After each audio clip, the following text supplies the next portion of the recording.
Champ Trey Hardy, a voice you will hear quite a bit throughout this summer, including in Paris. Serenity Douglas is down in the field.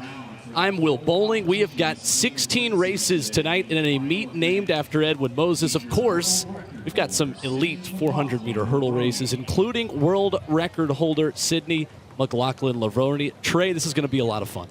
It really is, Will. We're at the point of the season where it is put up or shut up time. Athletes going after standards, athletes going after the times they will need to make it into some of these year-end finals and championships. We've got the Olympic trials coming up very, very soon, and I just can't wait to see these guys tee it up.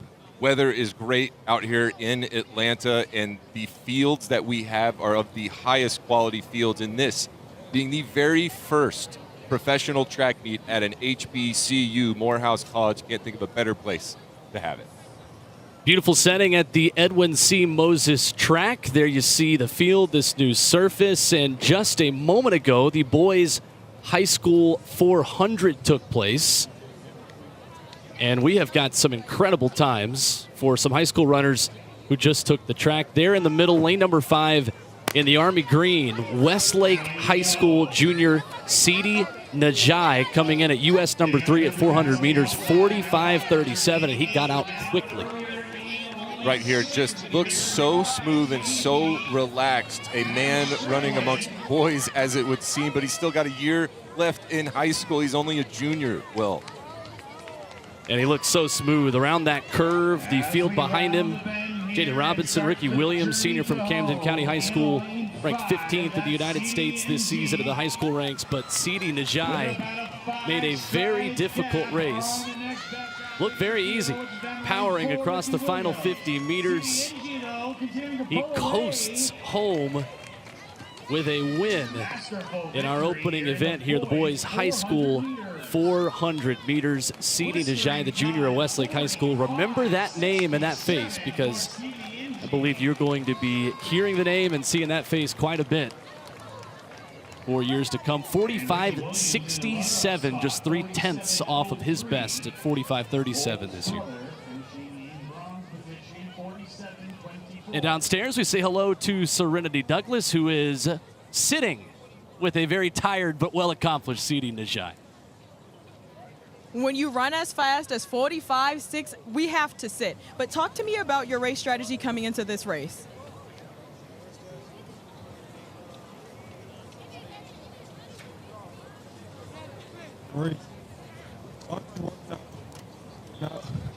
That was strategy.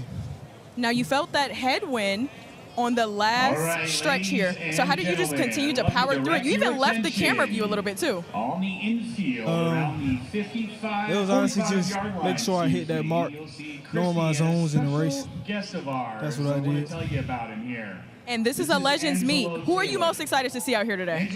Definitely Sydney McLaughlin. I know. All right, congratulations, Steve. Back to you, Will. Yeah, thank you, Serenity. Trey, I think we have that in common with Sidi. We are also very excited to see Sydney McLaughlin. Yeah, very seldom do you get to be present, much less witness something like that. We've been waiting almost a year and a half to see Sydney step back on the track in her signature event, the 400 hurdles, and if that is any indication of what Sidi was able to do on the track, I think we're in for something special later. So we mentioned we have 16 races today. This is the full schedule.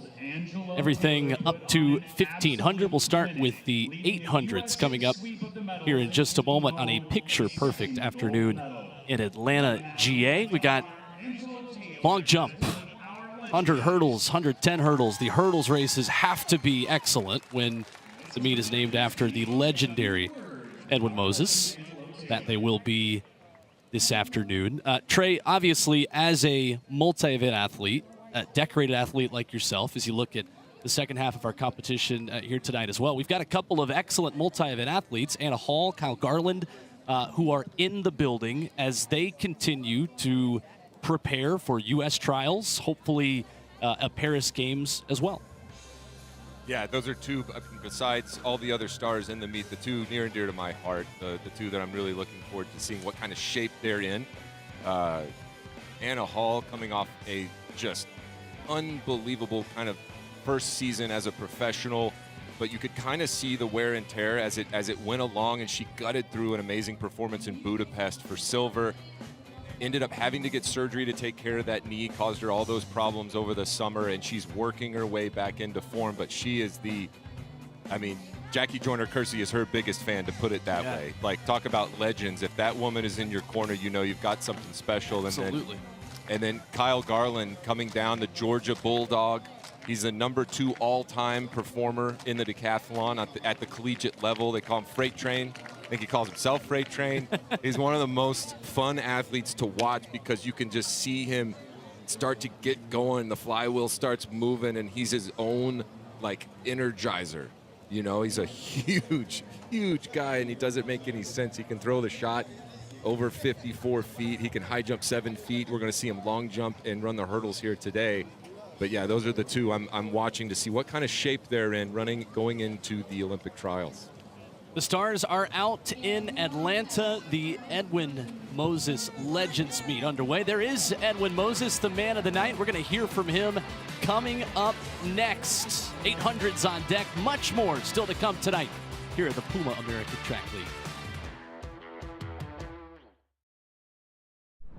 Remember me, I'm the one who had Remember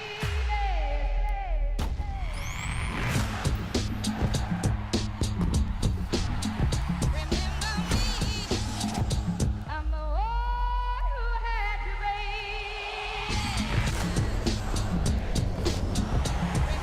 me.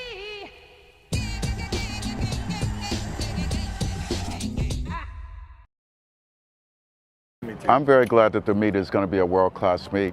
It's going to be very good because, number one, it's 3 weeks before the Olympic trials, so everyone has to run. If you haven't made the standard, you're going to be trying. If you've made the standard already, you're going to be doing some technical work and conditioning and staying in shape. So, and also we have some really big stars here, so that's really a big plus. And I always envisioned having a world-class track meet right here on this track. There is Edwin Moses, the Edwin Moses Legends Meet getting started here from the heart of Atlanta. Trey Hardy, Will Bowling. Trey, he mentions their technical work leading up to the Olympic trials, leading up to the Olympics. Walk me through, for a hurdler like Sydney McLaughlin, for multi-event athletes and Kyle Garland like we just talked about, what does that look like? Well, what he's speaking about, you're in a fortunate position to be able to come to a meet like this and just have technical things to work out. You've already got a standard, or you've already, comfortable with where your fitness is. You're not trying to figure much out. You're taking things that you're working on in a practice setting, or things that you know you need to execute, and you're doing it in this controlled environment against great competition. This part of the season, the work is done. The hay is in the barn. Add whatever other colloquial metaphor you want about it's too late to make those wholesale changes. And so that technical work are the finer details, the fine grit sandpaper over the top of the work that this year has been. The fall and the winter have gotten you to this point, and now we're trying to just sharpen up that last little bit. Serenity Douglas is downstairs trackside. Serenity, first of all, give us a weather check down there. How does it feel down in the environment, and what are you seeing out here? These athletes warm up and get ready. Man, Will, I couldn't have asked for the better weather out here, the better weather in Atlanta, Georgia. Out here at Morehouse College and historical HBCU. I was speaking to Edwin Moses earlier. He's super excited, obviously, for Sydney McLaughlin. He was a 400 hurdler himself. How can you not be excited for her season opener? And she's doing it in the States as well. We have to have a little bit of Team USA pride in that. I was also talking with some of the jumpers. They have already started their competition. They're excited for it as well. There's not really much wind out here either, which is perfect for track and field temperatures. We all know it. So I'm really excited to get into all the races. Like you were saying, Trey, before, they're just putting those finishing touches into everything right before Olympic trials. They got to get through trials first. Of course, everyone wants to go to Paris, but it's trials first, and that's 3 rounds, and that could be pretty tough. So super excited to get into all of it. We have plenty of races to watch. I'm excited for it. Back to you, Will. All right, thank you, Serenity. I am surrounded by Texas Longhorns tonight. That is certain between Serenity and Udry.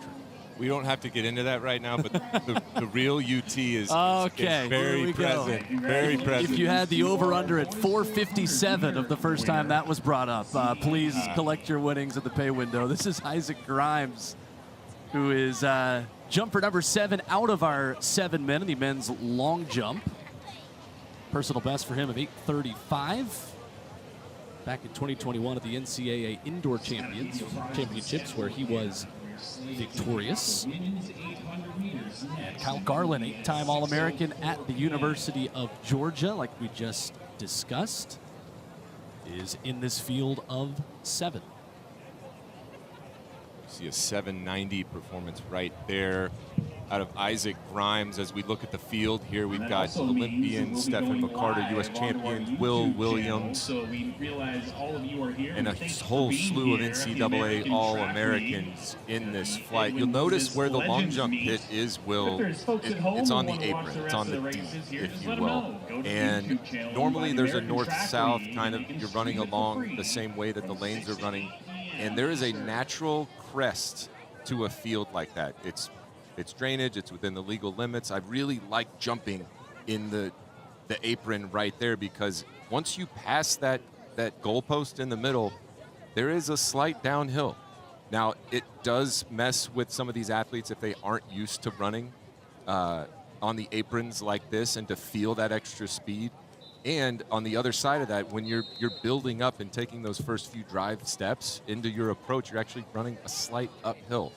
So the athletes that can navigate that the best and coordinate and steer onto the board are going to have the most success today. And in the first 15 minutes of this competition today as well, I have learned something. This is new information for me, Trey. As I told you before, my claim to fame is being maybe the most unathletic SEC athlete of all time as a distance runner at the University of Tennessee. But it's things like that are so interesting from the professional perspective, and it is why I would imagine a multi-event athlete is as well educated as anyone to broadcast track and field, considering you've done all of these events. And it was partially out of necessity, Will. Like, I was never the best long jumper. I wasn't like always that. I had to figure it out and use everything to my advantage. And I was surrounded by really smart and dedicated coaches that helped point this kind of stuff out. Because I would have just looked to the side and just said, this doesn't feel right, you know?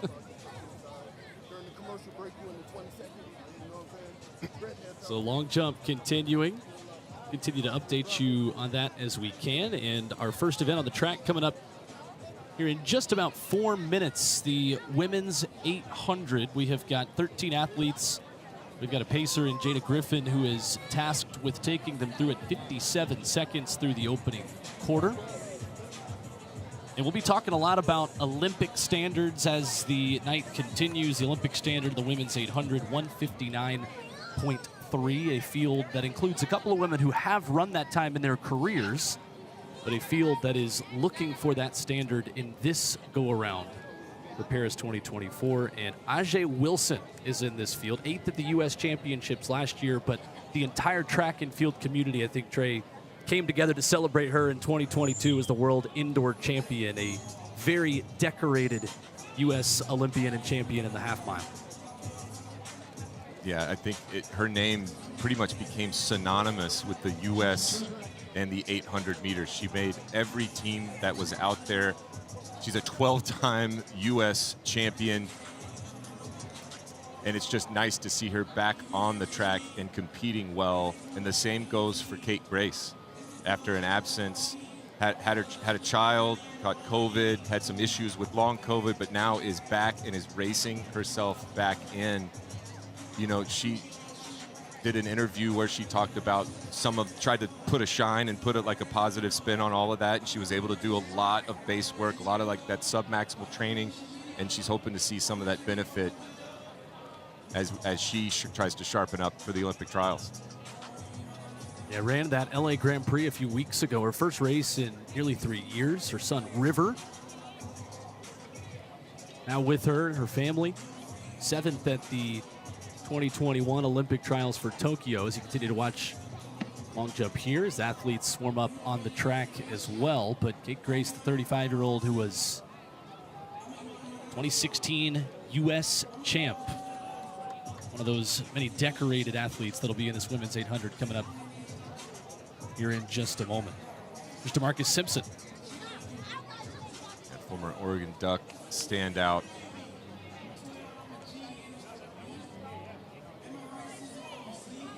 Like just slightly over the board there for DeMarcus. One of those things. And we're getting close to the Olympic trials, close to the Olympics, and I always think back to that Seinfeld joke, which just stings really, really badly. It's the national hero, no one's ever heard of you, and the worst place in the world is that dreaded 4th place at the Olympic trials. That's where DeMarcus found himself in 2021. It's something that without question fuels the next several years of your life and your dedication and the work that you put in. And it's something where you're at home, you're watching people compete, you wish you could be there, and it feels like it'll never come, and it feels like that moment's never going to come that you can redeem yourself. Well, we're already here. Right. Now we're here, and it feels like, how did this happen? How did it already get here? Isaac Grimes, 5th at those 2021 Olympic trials, All-American at Florida State. To see him come through. Isaac had a fantastic season in 21 with FSU. Jumped out over 8:35 at that magical indoor championships. We'll keep an eye on the long jump as these women line up for the 800. So there's the field. The world lead, 155.76, blazing fast. And right there on the left side of your screen in the red and black of Atlanta Track Club, you see Olivia Baker talking about those first couple of places outside of qualifying spots at the U.S. Championship. She was 5th at the 2022 U.S. Championships, running 158.63, and a semifinalist last year. And there is Ajay Wilson right there in the middle of the track, wearing hip number 8 today here at Morehouse College as we get set for our first gun of the night here to start off festivities at the Puma American Track League. Hear the fans react to Ajay Wilson and what she's meant to this sport and this distance and this race, and the amount of respect that she commands here. Like you mentioned, we'll know after that first lap what these women really have to do. Hopefully the pacemaker can bring them through in a time that just gives them the chance. You have to just get yourself out there to give yourself a chance to run this standard, and that's what all of these women are after right now. They'd love nothing more than to go to bed tonight with that in their back pocket. And there on the outside, you hear public address announcer introducing Shafiqua Maloney as well. 158.69 indoors for her this past February. That is a career best. She has gone sub-2 in each of her last 2 races. Still looking for that Olympic standard of 159.3 here tonight. So it is the women's 800, the standard 159.3. Ajay Wilson headlines this field of excellent half-milers off and running. 2 trips around the track here in the Edwin Moses Legends Meet. Ajay getting out very, very well, clear of the fray, not wanting to get tangled up as these athletes start to make their way and break for the rail. It's like Olivia Baker trying to sneak in to just secure her spot right there. Doesn't want to do any extra running. Well, the difference per lap on each lane is about 7 meters. So if you can imagine you're on someone's shoulder like Ajay is right now on the outside of lane 1, how many extra meters she's going to have to run if she stays there for the duration of this. So you want to give yourself every advantage when the hundredths matter. Former Arkansas Razorback Maloney leading festivities. Jada Griffin setting the pace in the all-blue out in front. She will step aside. You've got Chris Ann Gordon-Powell in there as well. This is anybody's race halfway home. Everybody trying to track down Shafiqua Maloney. And Maloney still looking quite relaxed. And this is about that moment right when you get from 400 to 600 where you can make the decision. You can keep putting the hammer down, stay ahead of it and stay aggressive, or let that fatigue sneak up on you. So you watch, it looks like Olivia Baker moving on the outside of Chris Ann Gordon, but Maloney looking tall, looking strong, looking relaxed. Trying to hold off Kendra Coleman on this final 100 meters. Coleman looking strong as they make the turn. Olivia Baker making a push. Here comes Kate Grace into the picture. The high arms from Maloney as she tries to coast over this finish line. 159.3 is the Olympic standard, and Maloney is right there.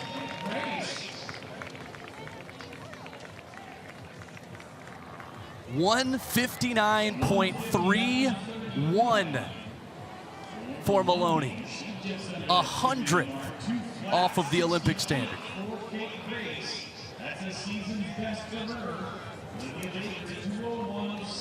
We talked about how it feels to be the kind of the fourth place finisher and why the hundredths of a second matter. As the women come around, she just started to gap the field and did not let anybody close in on her. Kate Grace looking strong down the line. You can see no one else being able to break that 2-flat barrier and stick with her. That move that she made from 400 to 600 ended up being the difference right there. And let's go downstairs to Serenity, who's with our winner. I am Shafiqua Maloney. Remember the name, 159.31. You took it out hard from the very beginning. Was that your strategy? Yeah, coach told me 57 to the first 4, so I know I had to get out and set up the pace. And told me when I get to 4 to work the 5, and then 127 to the 6 and finish, come home. So that's what I did. And you've been on fire this season. You set a St. Vincent national record indoors just in February. Talk to me about some of your goals just coming into this meet. I didn't have a good meet at LA, so for this meet I wanted to focus and be a little bit more dialed in and do what coach told me to do and see what happens. So he told me what to do. I came out here and I did that, and I'm okay. I wasn't expecting the time, but you know, I got faster and it's a work in progress, so I'm gonna keep out here working. You did that. Congratulations. Thank you very much. Well, thank you, Serenity. Results from our women's 800. Wrap it up as we get ready for the men's 800 on deck. And just wrapping a bow on the women's 800, Trey. It's so great to see Kate Grace back out there, like you mentioned. And a nice finish for her in second place. I think a lot of people certainly rooting for her, and for good reason, in her return to track and field this summer.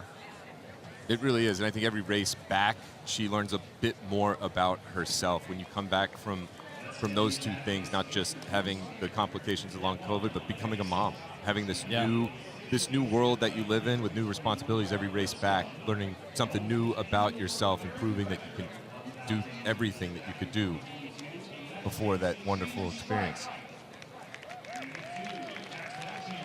So that is where we are, right in the heart of downtown Atlanta here at the Edwin Moses Legends Meet. The men's 800 is on deck, an Olympic standard in this event of 144.7. And we have got one man who has run that. Vasky Anderson of Jamaica, national record holder of 144.7. He's run 145.29 this year. Ran his personal best last July in D.C. after a second-place finish at the Jamaican Championships, the 2022 Jamaican champion at 24 years of age, who has run 145, just a bit over that this season. He'll be there in lane number 3, as you see the outside of this field introduce. Another national record holder, Alex Amankwa, the Ghana record holder of 145.1. Amel Prince there, as well as you take a look at this field and get ready for 2 more laps here in Atlanta. It looked like the wind has calmed down just ever so slightly as the sun gets low here. But this track is bouncy. This track looks fast. And I think, we're going to say it ad nauseum, everyone's on a mission. Men's 800 off and running, Olympic standard 144.7. 7. Shane Strike And just like the women, in the Atlanta Track Club red and black. Could call this home turf for him. The U.S. indoor record holder at 1,000. That was a race we called a couple of years ago, indoors in the American Track League. See him in there as well. Abe Alvarado, Navaski Anderson going to the front.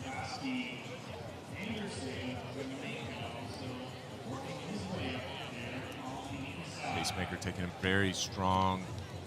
You can always tell how fast it's going by how strung out they are. It looks like they're bunching up a little bit now. We're about 5 athletes wide heading into this final lap. Someone's got to make a move and step on the gas and see who can be the first to 600 if they want to crack this standard. So Navaski Anderson of Jamaica continues to lead Jesus Tanachu Lopez, the national record holder of Mexico, who's run 1:45.14 this season. Ran that in Marietta, just up the road in the American Track League. And he will go to the outside. The long strides of Tanachu Lopez and Anderson seemingly in sync with 200 left. And still a lot of time. There's Kwamel Prince, the former TSU Tiger, who's made his way to the outside. You got Sam Ellis, the 25-year-old 2023 Pac-12 champion at Washington. He's making a big push. This is still anybody's race in this field. If you laced up your spikes, you got in this men's 800, and Jesus Tanachu Lopez looked like he's gonna hold on. Had enough gas left in the tank on the final 100. And he will take the win, 1:45.79. Just off of his season's best.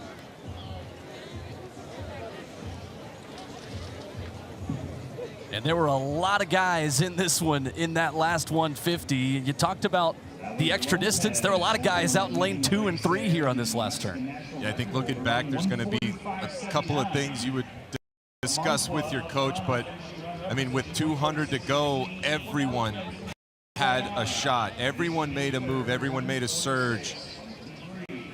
Everyone had something to give here.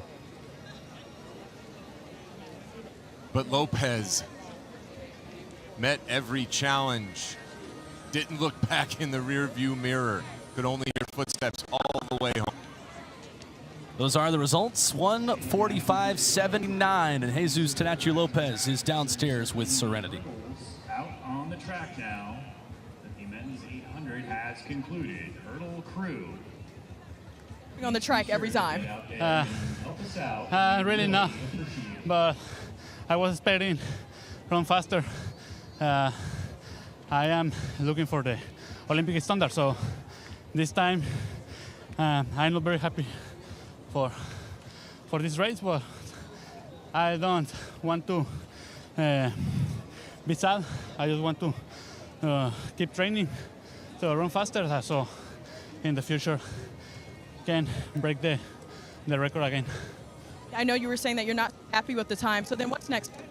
I hope in 2 weeks in New York, I hope run very fast there, so I will keep training. Well, good luck on that, and congrats on the win. Thank you so much. All right, thank you, Serenity. Jesus Tanachu Lopez. I always feel secondhand out of breath after hearing 800 runners talk.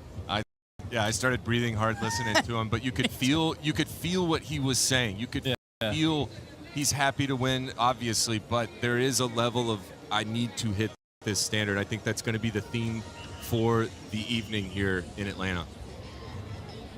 Take a quick break and get you back for some high hurdles coming up in a few minutes. Tell you about some long jumpers, ton to come from Atlanta.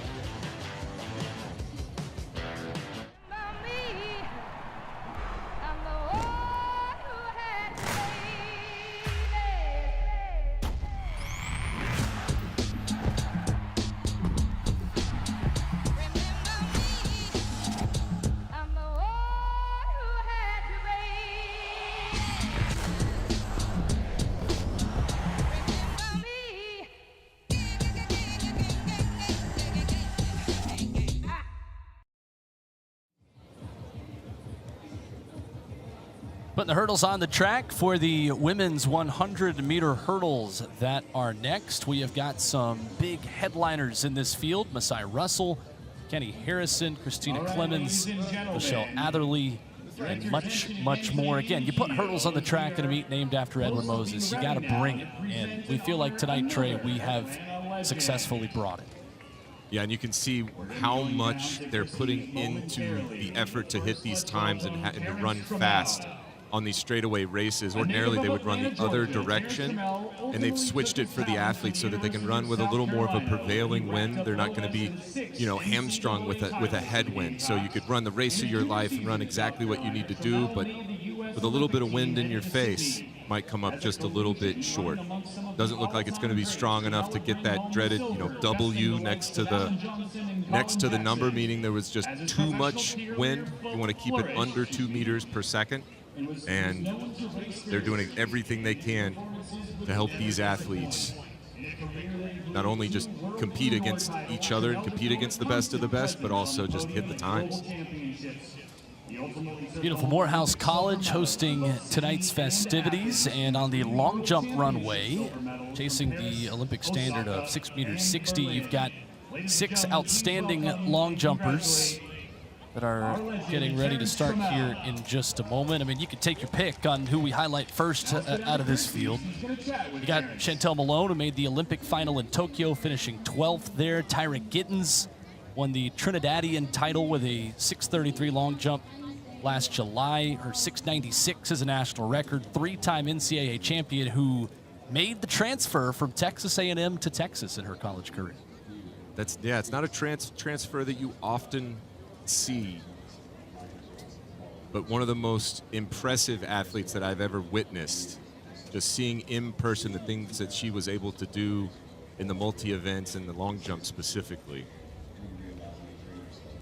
And it is a great field. Tiffany Flynn, Shaquila Saunders finished 6th at the 2022 U.S. Championships and the 21 trials, 9th in Doha back in 2019. And the 3-time Jamaican champion, Shanice Porter, who has jumped 6 meters 51 this year. That is as good of a field of 6 as you're going to find a lot of places around the world in the horizontal jumps. Getting ready to get started here in just a minute. So here in the Edwin Moses Legends Meet, here is a closer look at how Edwin Moses got his career started. In the sport of track and field, I think the basic system is to have all-comers meets like this to get kids interested in the track and field when they're early, even if they don't know what event they're going to run. So I started like this when I was like 8 or 9 years old. So early? Yeah, just jumping in the track meet. We'd get on a bus and ride down to Cincinnati. My mom would give us 50 cents for each event. So we'd have like $1.50, $2, and we'd go and jump in 4 events of our choice. And there is Edwin Moses watching on here at his meet here in the Puma American Track League. This guy was unbeaten for 10 years. He won 122 consecutive races. 107 of those were finals, Trey Hardy, between 1977 and 1987. Yeah, and I don't think I'm going out on a limb to say he would have been a 3-time Olympic gold medalist had the U.S. not boycotted the games in 1980. But as dominant of a performer and an athlete in any sport, any event. You're absolutely right. In a world where the term GOAT is maybe used too much, I think it applies with Edwin Moses in a lot of ways. Very much so. There's a lot of many a debate in our circles about if Edwin were in his prime today, what would happen in this event. The 400 hurdles just is one of the hottest events in track and field right now.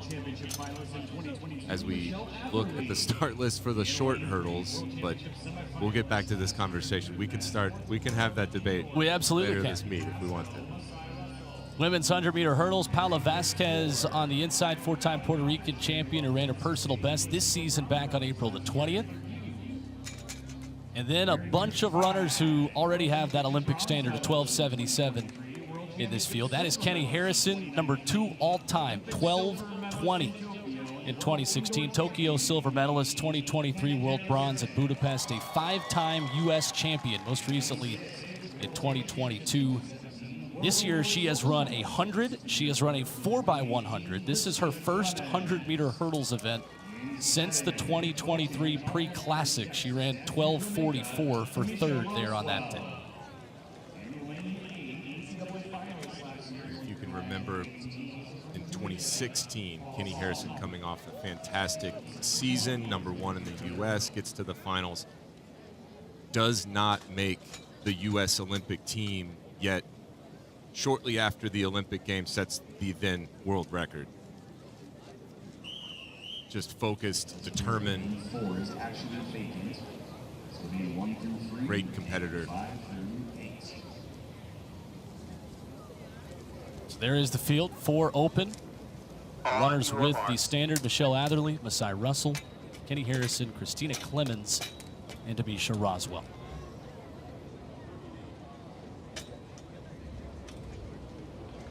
Be remiss if I just didn't mention Michelle Atherley and her performance in Gotsis, the multi-event athlete out of the University of Miami, fantastic hurdler in her own right here, working on this event just to keep things sharp, to get into a fast race. Sad.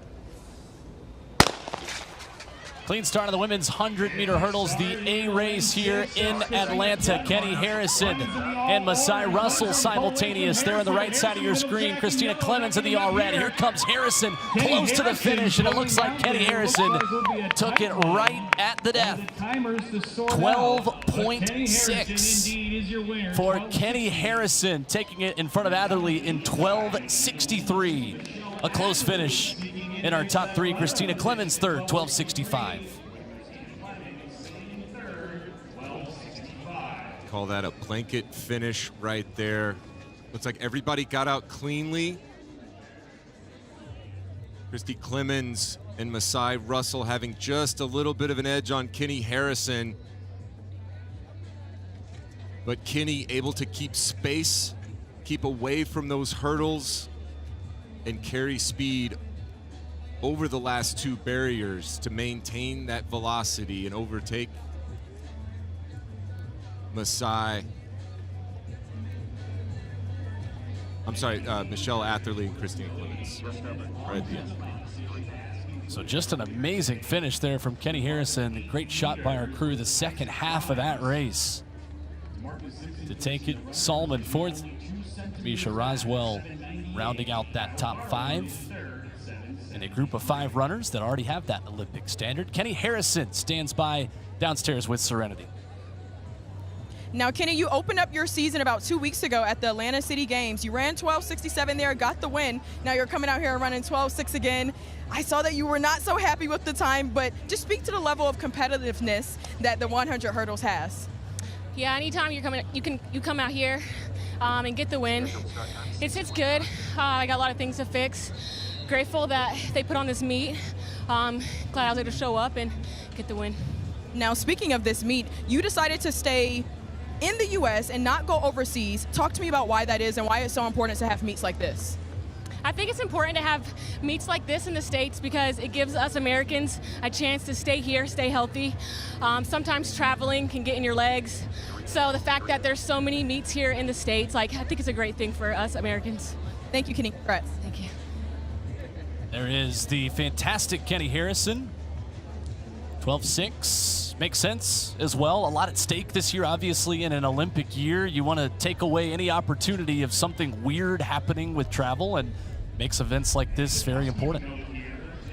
Yeah, it's a great segue to just throw some love at Paul Doyle, the kind of de facto CEO of the American Track League, puts his heart and soul into the sport, providing these opportunities for athletes domestically.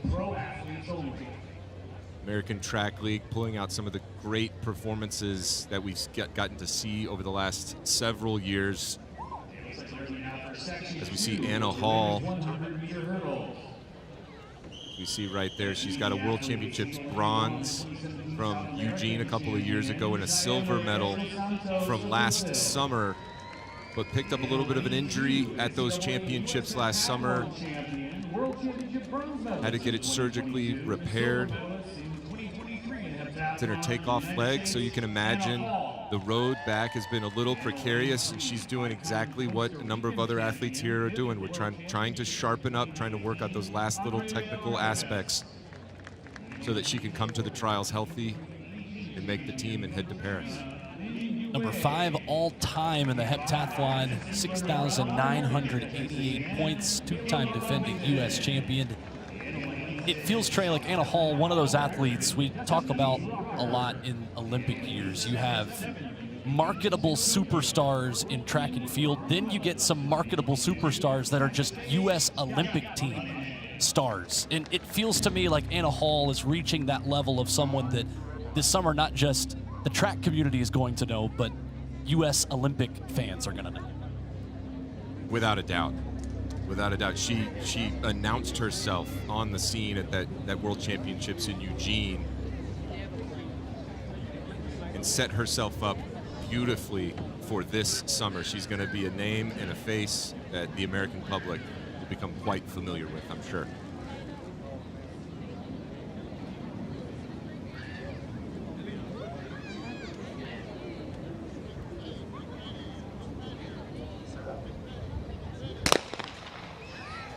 And a clean start here in our women's 100-meter hurdles. Anna Hall on the left side of your screen. Andrea Vargas, the Costa Rican national record holder, out very well on the left side of your picture there, side by side with Kayla Robinson. It was Vargas with the excellent start out of the blocks. And she'll take it, 12:97 for the 28-year-old in front of Destiny Rocker second in 13.0.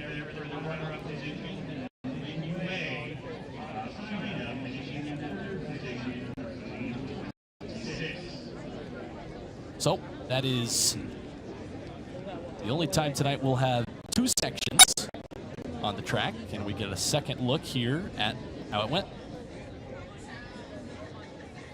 Everybody clean out of the blocks right there. Vargas, aggressive from the start, aggressive through the middle, and aggressive into the tape, holding off Destiny Rocker. The wind pretty negligible, so kind of like running in a vacuum, almost 0.0 on the wind. We see Anna Hall down in 13:67, close to a season's best, well off a lifetime best for her, but every race is just getting more and more confident in that knee. And Serenity is downstairs with our winner. All right, Andrea, talk to me about your race strategy coming into. Well, I just was focusing on my start. I think I missed a little bit, but I managed well, and also I wanted to have a good race. I knew it was going to be tight, but I felt very good in the race and tried to be consistent at the end. Representing Costa Rica, so what would it mean to you at the Olympics? Well, it means a lot for me. Well, it's my home country, and I love Costa Rica so much. I'm so proud. I hope that Costa Ricans are so proud too. And I did my best today, and let's see, just focus on details, and yeah, I think to the other one. Well, congratulations. Thank you. Thank you. Back to you, Will. Pura vida, Andrea Vargas taking the win, the 5-time Costa Rican champion, talking downstairs with Serenity here as the Edwin Moses Legends Meet continues. And when we come back, the men's 110 hurdles are next. Remember me, I'm the one who had to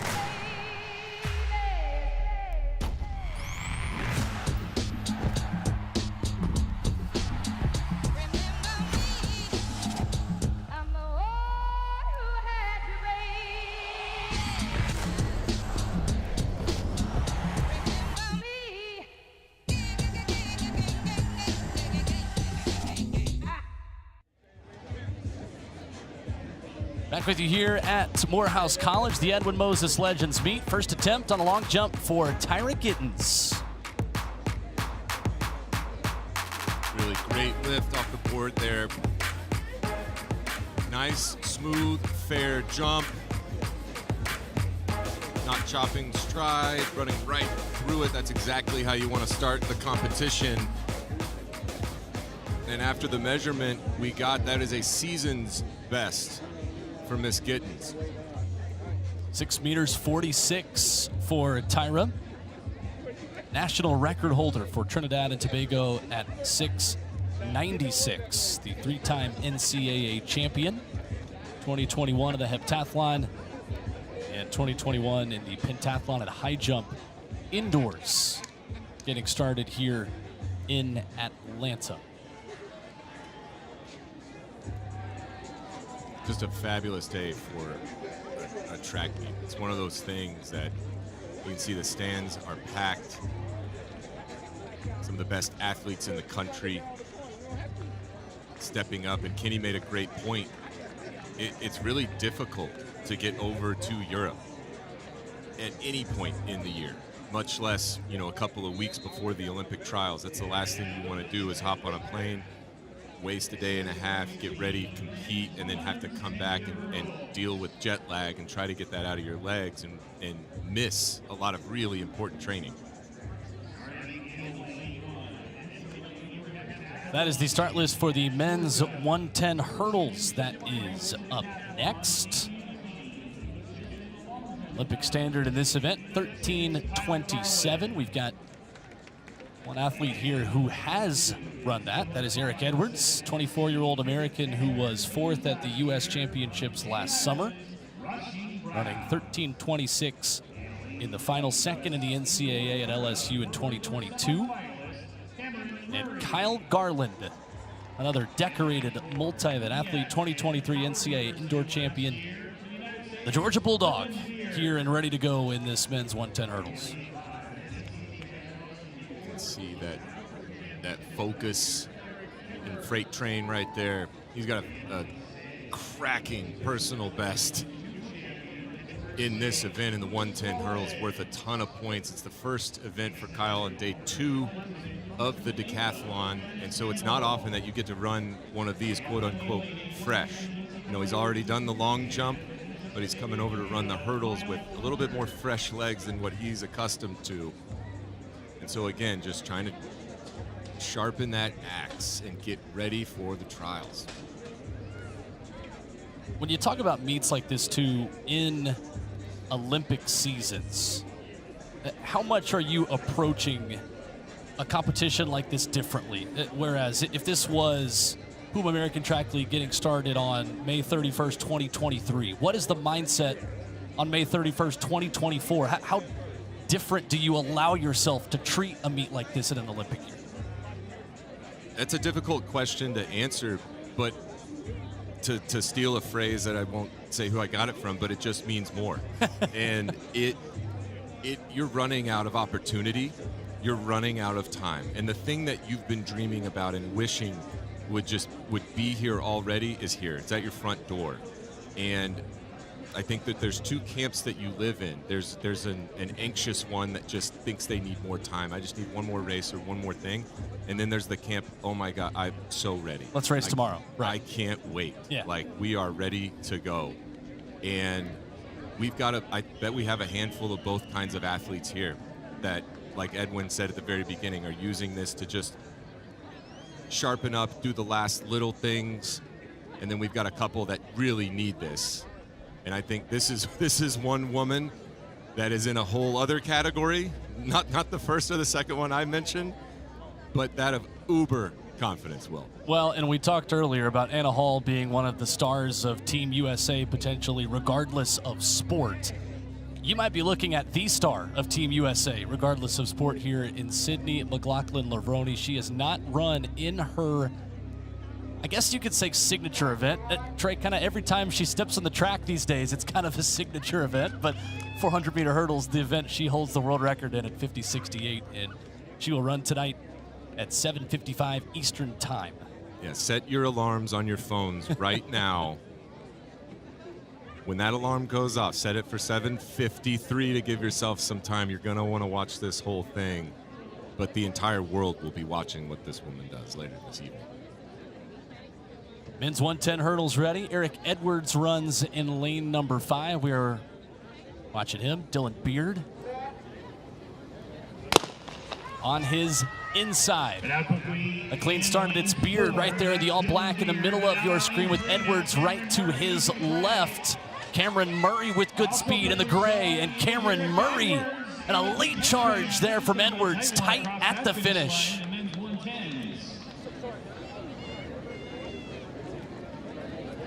Blanket finish in both high hurdles races for the women and now for the men.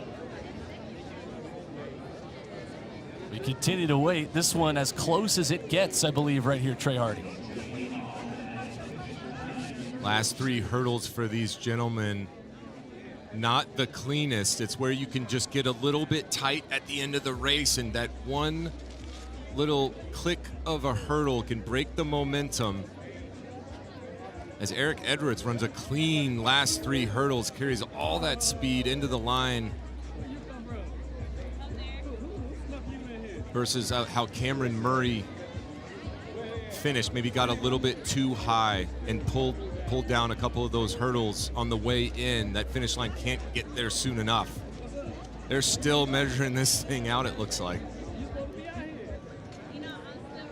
I would give the slight edge maybe to Edwards here, but got excellent timers, and if they're taking their time here, then obviously this is as close as it gets. The suspense builds on who gets to speak with Serenity Douglas as well.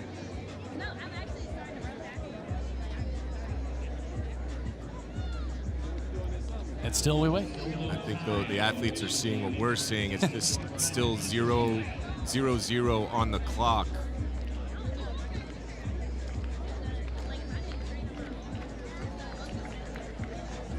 So we're hoping that those guys did not just run that race in vain. It wasn't in vain for time, but it was one for us. We actually got to see certainly a great 100-meter hurdle race. And there is our master of ceremonies, Paul Doyle, the aforementioned man in the purple Puma shirt, on the case. I was fortunate enough to have Paul was my agent, so maybe this is just a little bit biased, but the things he was able to do for me just on a personal level and like a mentorship level, and then on an opportunity level, the same thing he's doing for all these gentlemen in this race, providing this opportunity and the setting and the scene to be able to get this kind of race in. And it's not just a race. This is training. This is something that pulls things out of you you cannot duplicate in a practice setting. The adrenaline, the crowd, everything.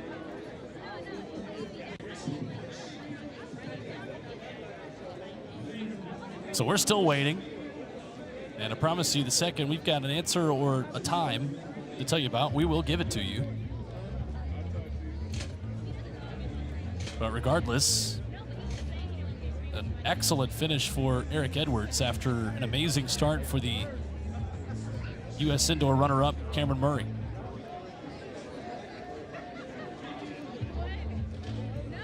What a beautiful scene right there. Never get tired of that shot. Historic. Morehouse College.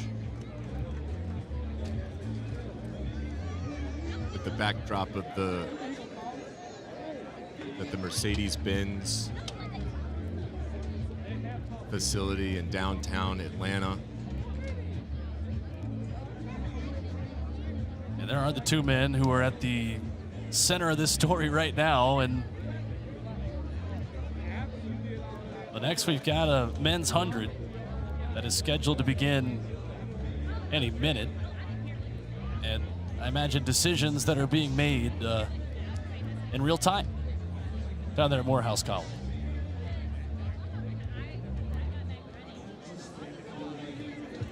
There you see again the picture. I love always, Trey, the feeling of running in a downtown meet like this. growing up in Nashville. Got the chance to run a lot at Vanderbilt University right there in the middle of downtown Nashville. There was something different about just the feel of you're in a big city. You're not on the outskirts. A lot of nice picturesque college campuses, high schools that are fun, but the feeling of being right in the center of everything as well. Morehouse College, we are right in the center of the city of Atlanta. Bringing track to the people. That's right. So, bringing track to the people right here. Something I did not know, just a fun fact, that Morehouse College started as a seminary. Yeah. Back in 1867. It didn't become Morehouse College until 1913. Yeah, I say that like it was yesterday. Like it's been 101 years, or sorry, 111 years as Morehouse.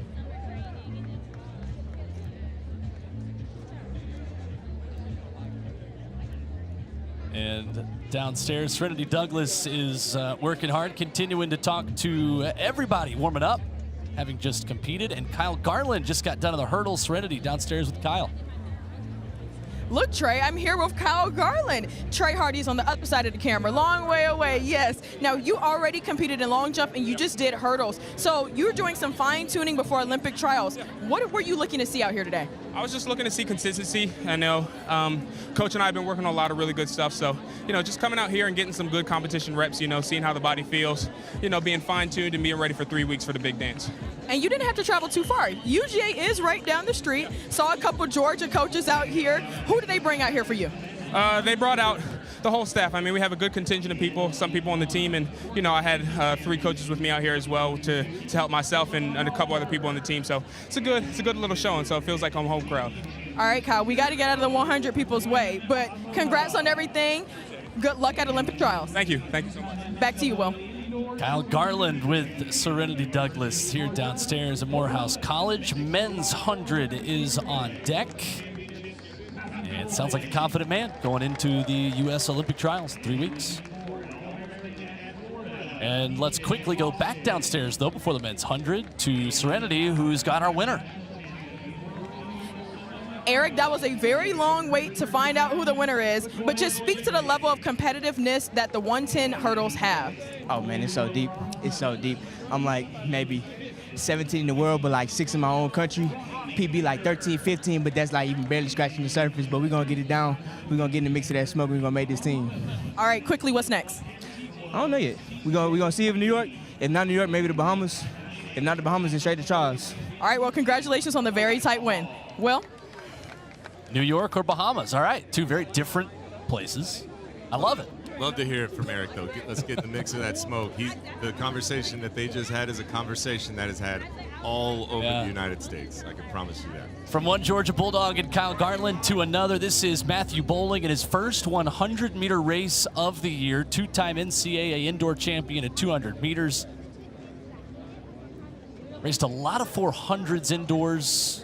Personal best of 44.89 in Jamaica on May 11th. This is a guy that was a star in high school and continued with high expectations at Georgia and now as a pro. He's run sub 10, sub 20, and sub 45. Now he's running the shorter distance here. Matt Bowling in lane number 3, PJ Austin in 4, and they're going to bring him back. Well, that looked like a very late second gun. You see athletes getting almost 20, 30 meters down the track. We'll wait to see what that was, if it was, crowd noise, if it was blatant. I didn't really see anything with my naked eye right there. It's Elijah Hall, 3-time NCAA champion, is on the outside of this excellent field that also includes Tokyo Olympian Ronnie Baker. This was the start. It did look like lane 8 right there. Elijah Hall with a little flinch on his back leg as we see the referee keep walking, having a conversation with Mr. Hall. It's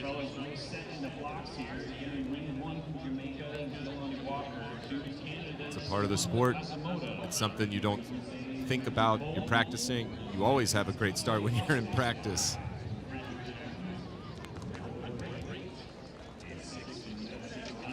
And Hall will, after getting that card and disqualification, come back in. And you are allowed to run under protest. So he can come in, run under protest. They'll take another look at it and remove him from the standings if it is deemed that he did false start in an effort to keep things on time, keep the meet moving forward. Start to see this a little more often these days. Like, okay, sure, go run under protest, and then we'll settle this after the race. So Hall will stay in lane number 8. Matthew Boulding at 3. We mentioned P.J. Austin, Florida record holder with a 9.89 at the NCAA prelim last year. 23-year-old who opened his season at 10:02 in Gainesville. That is his season's best. The Georgia-Florida rivalry continues here between lanes 3 and 4 right there. And Matt Boulding and P.J. Austin.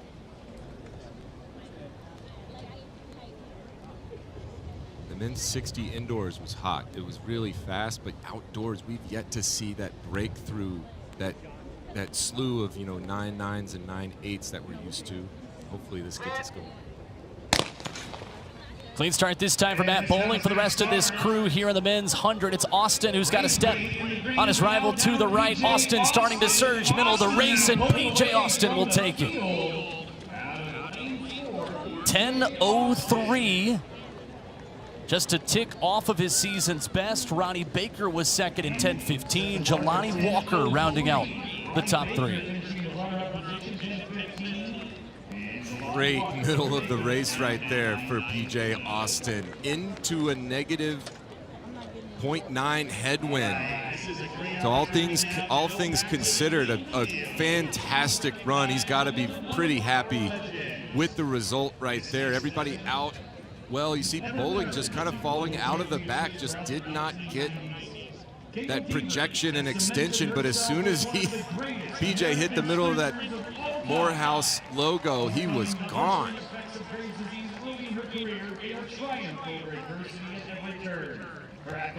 And into the wind, a 10:03 is something P.J. Austin will absolutely take, as you see the full results here from Morehouse College in our men's 100 meters.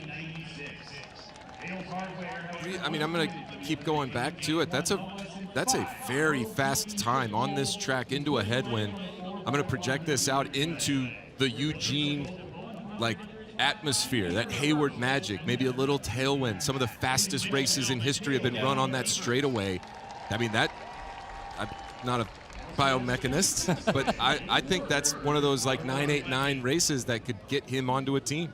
And PJ's downstairs with Serenity. All right, PJ, you had a season's best of 10:02. You came out here and ran 10:03. We know that's how the 100 just goes. But tell me about some things that you've been working on with Coach Holloway. I've been working on my start this year, and it's about getting the reps in, first year pro. So I'm still getting adjusted, but I feel good. Now, speaking of your first year being pro, what's the hardest thing about being pro so far? Just not running as much as college, but you just got to get used to it, and then you'll be good. You missed the 4x4s, maybe jumping on the 4x1 too? Just the 4x1, no 4x4s though. What's next for you? We got trials in 3 weeks. Got to get to Paris. All right, good luck. Thank you. Well, P.J. Austin trying to get on that plane to Paris with the U.S. Men's 100 was quick. Let's hope the wind decides to go the other way for the women's 100-meter runners. They are on deck here from Atlanta. Remember me, I'm the one who had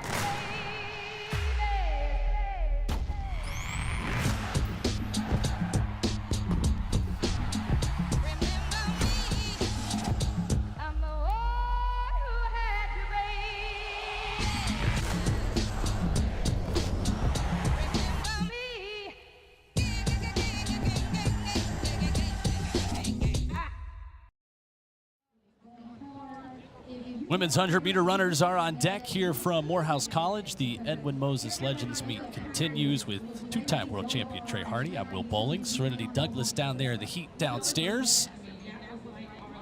And here in this women's 100-meter field, you have got an outstanding Canadian in Audrey Leduc, who just broke a 36-year-old Canadian record of 10:98. Said she didn't even know it right away. She was happier to get the Olympic standard of 11:07 in the women's 100-meter dash, a lifetime best for the 25-year-old who made the semifinals of the world indoor meet in the 60. And Audrey Leduc rewrote the record books up north, and she's looking to continue that big summer here. It's maybe a lot of the people watching's first time seeing her, but she is up against some amazing talent. Tamara Clark on that fantastic world championship team from Eugene in the 4x1. She looks ready.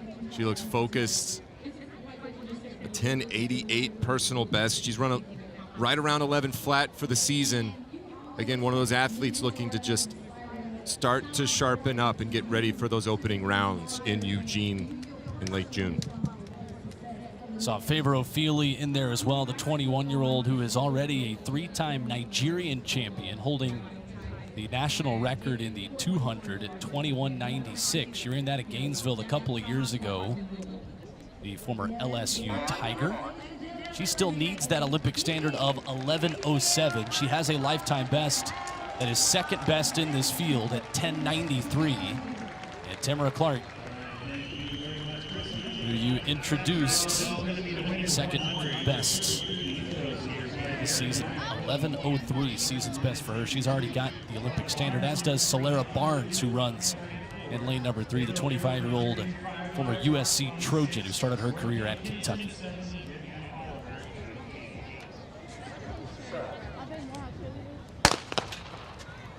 Clean start. And Clark is out well there on the right side of your screen. Solera Barnes in lane 3 with a slight edge. It's Barnes, it's Clark, and it's Clark at the line. Tamara Clark, 11:04. And Solera Barnes at 11:08 right behind her. Javianne Oliver rounding out the top 3 at 11:14. Roll Tide, Will. Nice win right there against a very, very talented field by Tamara Clark. And no matter what the time is, it always feels good to have somebody coming up, hey, we'd like to speak to the winner, as Tamara goes and finds Serenity. Tamara Clark, 11:04. She'd already gotten that standard. And the pride of the Crimson Tide takes the win in this loaded field in the women's 100-meter dash. And a great finish there, the race that she controlled. Barnes second, as you see the full results. Leduc fourth at 11:17 as she continues now and has the pressure of being introduced as the Canadian record holder every time she takes the track. Serenity is downstairs with our winner. All right, tell me, for starters, what was your race strategy coming into today? Just get out and try to hold it. And then when I get to 60, just power through and just maintain, don't panic, you feel anybody, and just run through the line. It was such a tight race here, and this speaks to the level of competitiveness that the USA women have in this 100. So even speaking on relays, speaking on making a mark at the Olympic trials, talk to me about how you're going to make sure your name is known. Just running fast, that's the best thing, because USA got one of the best runners, so you should outshine everybody else. So yeah. Now tell me about what's next. Next is New York and then Charles. All right, good luck. Congratulations. Thank you. Well. Thank you, Serenity. Tamara Clark, the winner in the women's 100. Elsewhere in our competition here tonight is this lovely track, Edwin C. Moses track at the Edwin Moses Legends Meet. Tyra Giddens headlining our women's long jump field.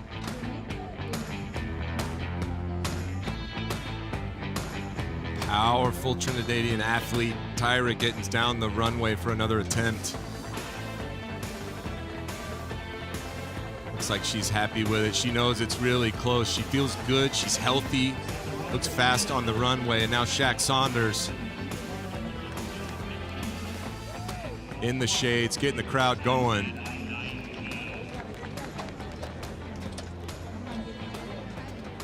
Stays off the sand really, really well.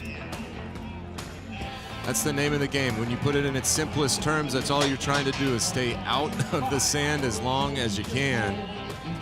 As Shanice Porter, the 3-time Jamaican champ, right there following up close behind.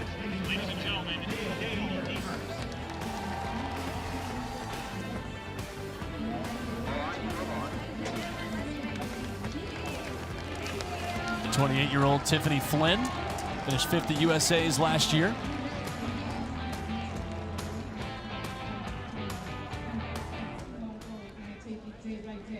And there is a live look in our field where long jump and high jump are neighbors. That high jump competition just getting underway as well.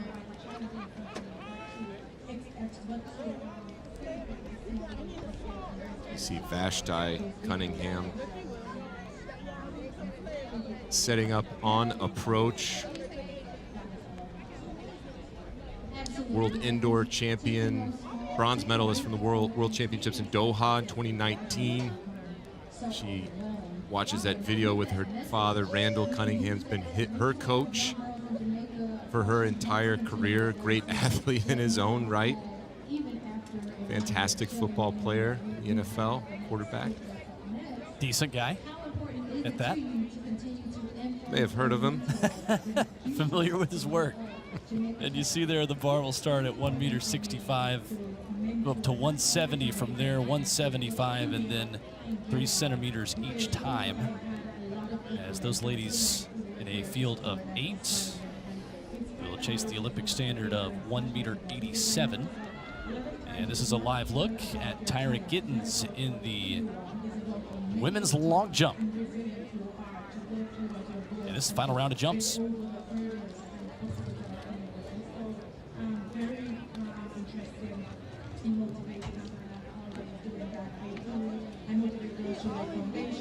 you could tell from the look in her eye as she took the runway that she was determined for an improvement here. Yeah, and in the same way that these athletes are kind of running out of races, running out of times to get into the blocks, every single one of these attempts for these field event athletes are also numbered to get the distance they need to get the standards to fix all the technical issues that you need to fix, and a lot can go wrong. That wasn't an improvement. The run looked really strong. You can see the frustration. And again, in the Olympic year, it's not just any kind of frustration. There's a special version of that comes around every 4 years. 6.29 m there for Tyra Gittens, who had jumped 6.44 earlier in the competition.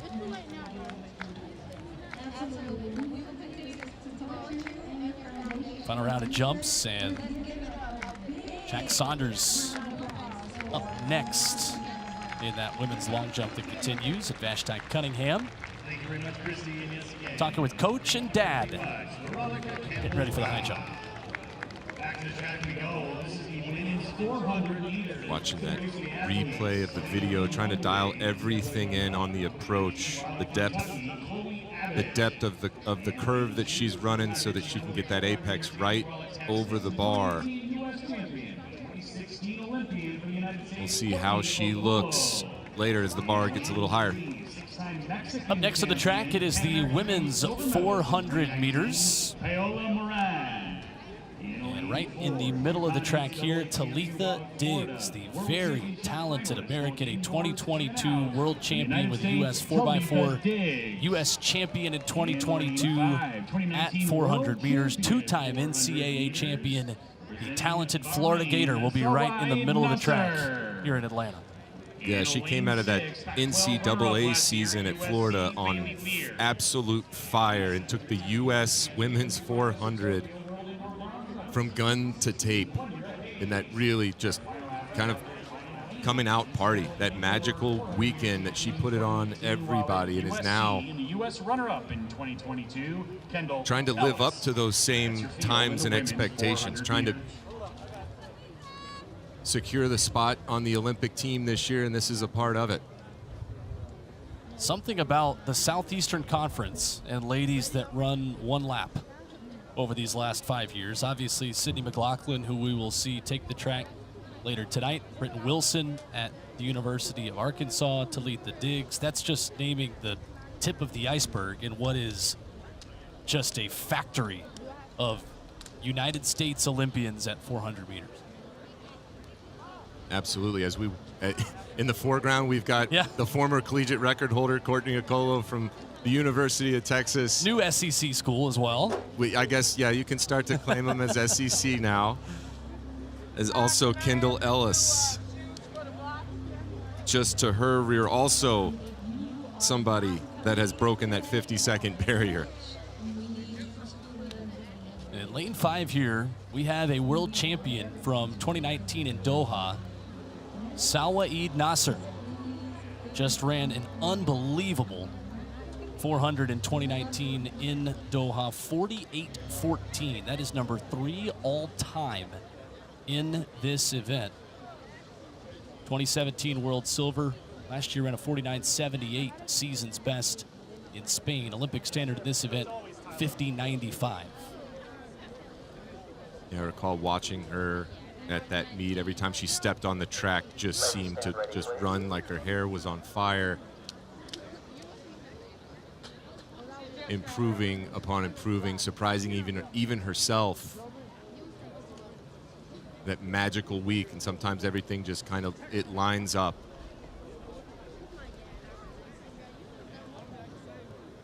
As we wait, it looks like she's the one having a little bit of issues with her blocks. Trying to get them lined up. And as another athlete sitting and waiting or watching this, you be respectful, you wait, but the whole time you're wait.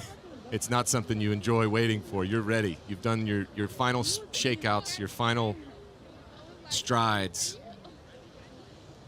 Your body's ready to go.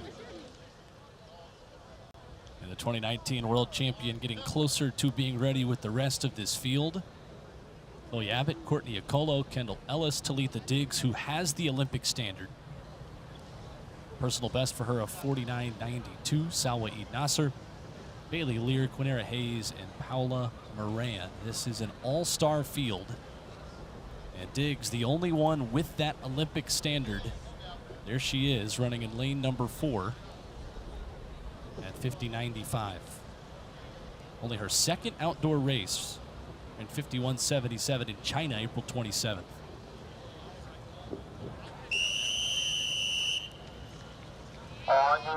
Ready to go, women's 400. Here from Atlanta, expecting something quick. The 2022 U.S. champion, the 2019 world champ, and a spectacular field of 8 ready to go.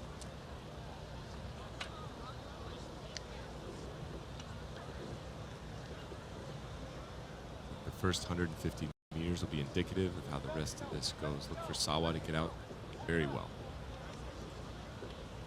Stand up. And they'll stand them up. The wait continues, Treyarch. It matters. If you get in the blocks and something doesn't feel right, you hold your hand up, you fix the issue. This is too important not to have everything just right. On your marks. They'll put them in the blocks again. Get a close look at the 2019 world champ. And this long wait to run one trip around the Edwin C. Moses track will finally come to an end.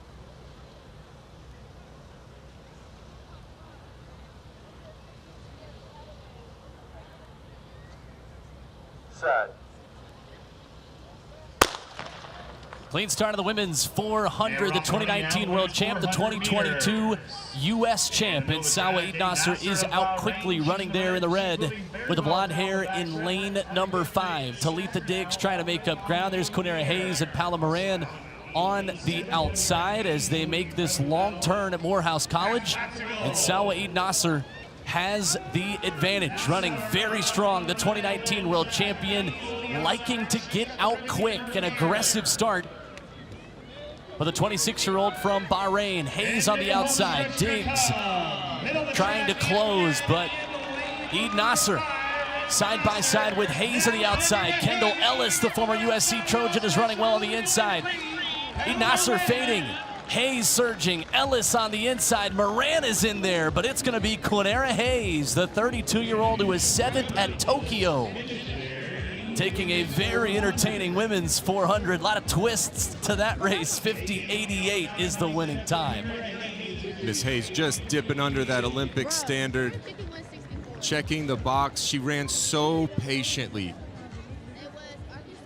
Great distribution of energy, didn't get out too hard, was kind of running blind a little bit. She was way out on the outside, didn't know what else was going on. She overtook Moran early in this race, didn't see Nasser until very late,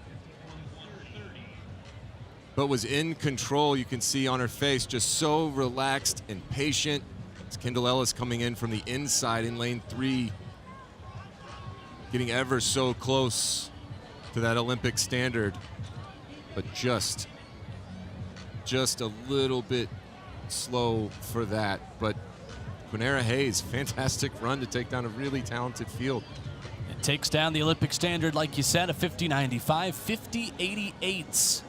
For Quinera Hayes, another U.S. Olympic hopeful who will be looking to make it 2 straight trips on a U.S. team to the Olympic Games. Great race in the Atlanta Heat here on the last weekend in May at Morehouse College in the Puma American Track League. And we're going to hear from Quinera here in just a moment. I always feel bad for the 400 runners who have to talk intelligently to us here at home, and that's what Quinera Hayes is going to do right now with our Serenity Douglas. Quinera, now you were all the way in that outside lane, so it was really tough to see anybody else. What was your race strategy coming in, and did you execute it well today? Today was just all about executing the things I worked on in practice. So I wasn't really worried about which lane I was in. It was just about execution, and I did execute well. And you're a mommy now, so your preparation for your races are a little bit different. So tell us, how was your morning? It was great. My son is in North Carolina with my mom right now, so when I'm at a meet, I don't have to worry about anything because I know he's taken care of. And you just dipped under that Olympic standard. It's a tough one out there at the Olympic trials. Talk to me about what you're going to be doing between now and then. Just working on my race strategy, my race plan, and just staying focused and to continue what I'm doing already. All right, thank you so much. Back to you, Will. Thank you, Serenity, and a great job by Quinera Hayes sounding intelligent and forming words into sentences after sprinting a 400 and immediately being put in front of the camera. Yeah, as I like to say, all that blood is allocated to other parts. It's not, the brain is not that important at that moment. Trying to recover. It's a great way to put it. As you see where we are right here in downtown Atlanta. In the men's 400, the Olympic standard is 45.00. And we've got a group of 8 that have not yet run that time. This is Christopher Bailey of the United States, world champion on the U.S. 4x4 last summer, ran the opening heats, was 0.2 off the Olympic standard last year at USA's in the semifinal. He's 0.03 off of it this year with a time of 45.03. Let's just watch Quinera drop and dip under that time.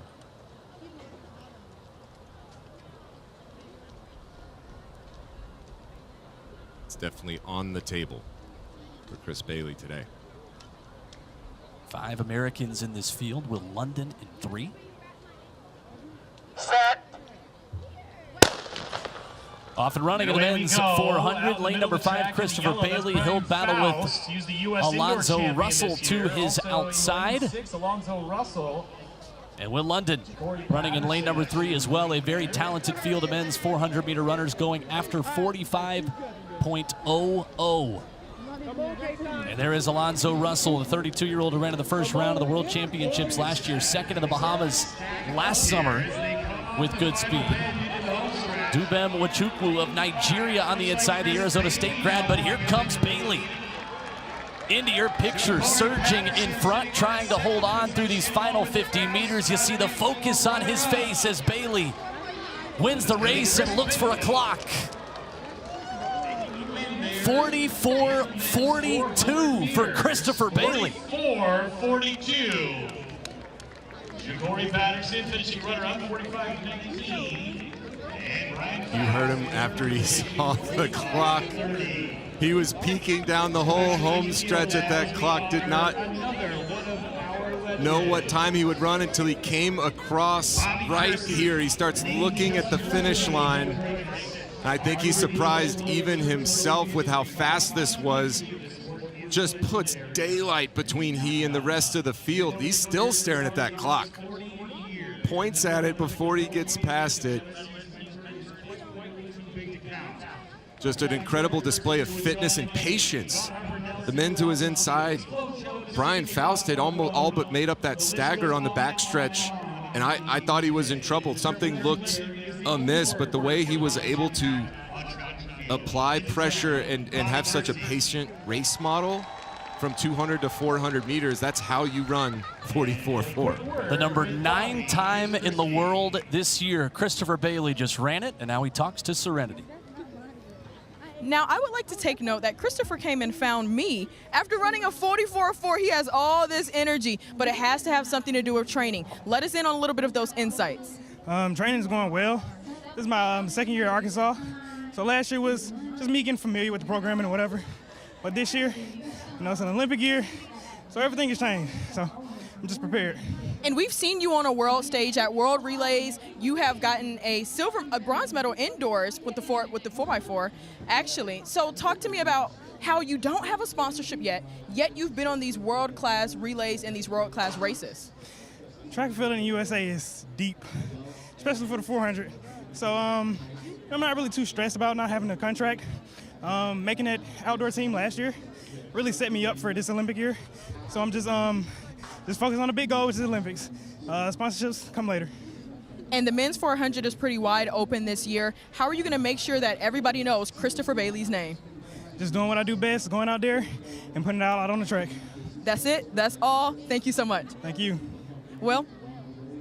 All right, thank you, Serenity. The Arkansas Razorback, Christopher Bailey, not only getting the Olympic standard, getting a new career best in the men's 400. High jump competition is getting started. We saw Vashti Cunningham warming up, bar up to 1.70 meters. In the live picture there as Anna Hall, who has a season's best to 170 this year. Coming back from injury, looking to piece this together after a hurdles race, and now simulating a little bit of that multi-event day with the high jump as well. The life of the multi-eventer, for certain. What do you know about that? Not as much as Anna Hall knows. I was never that good, but she is just trying to get to the trials healthy and through the trials and into Paris with the confidence that she had in years past. Olympic standard in the women's high jump, 1.87 meters. Anna Hall, a personal best of 192 in Europe last year. 1,500-meter runners are getting warmed up down the backstretch.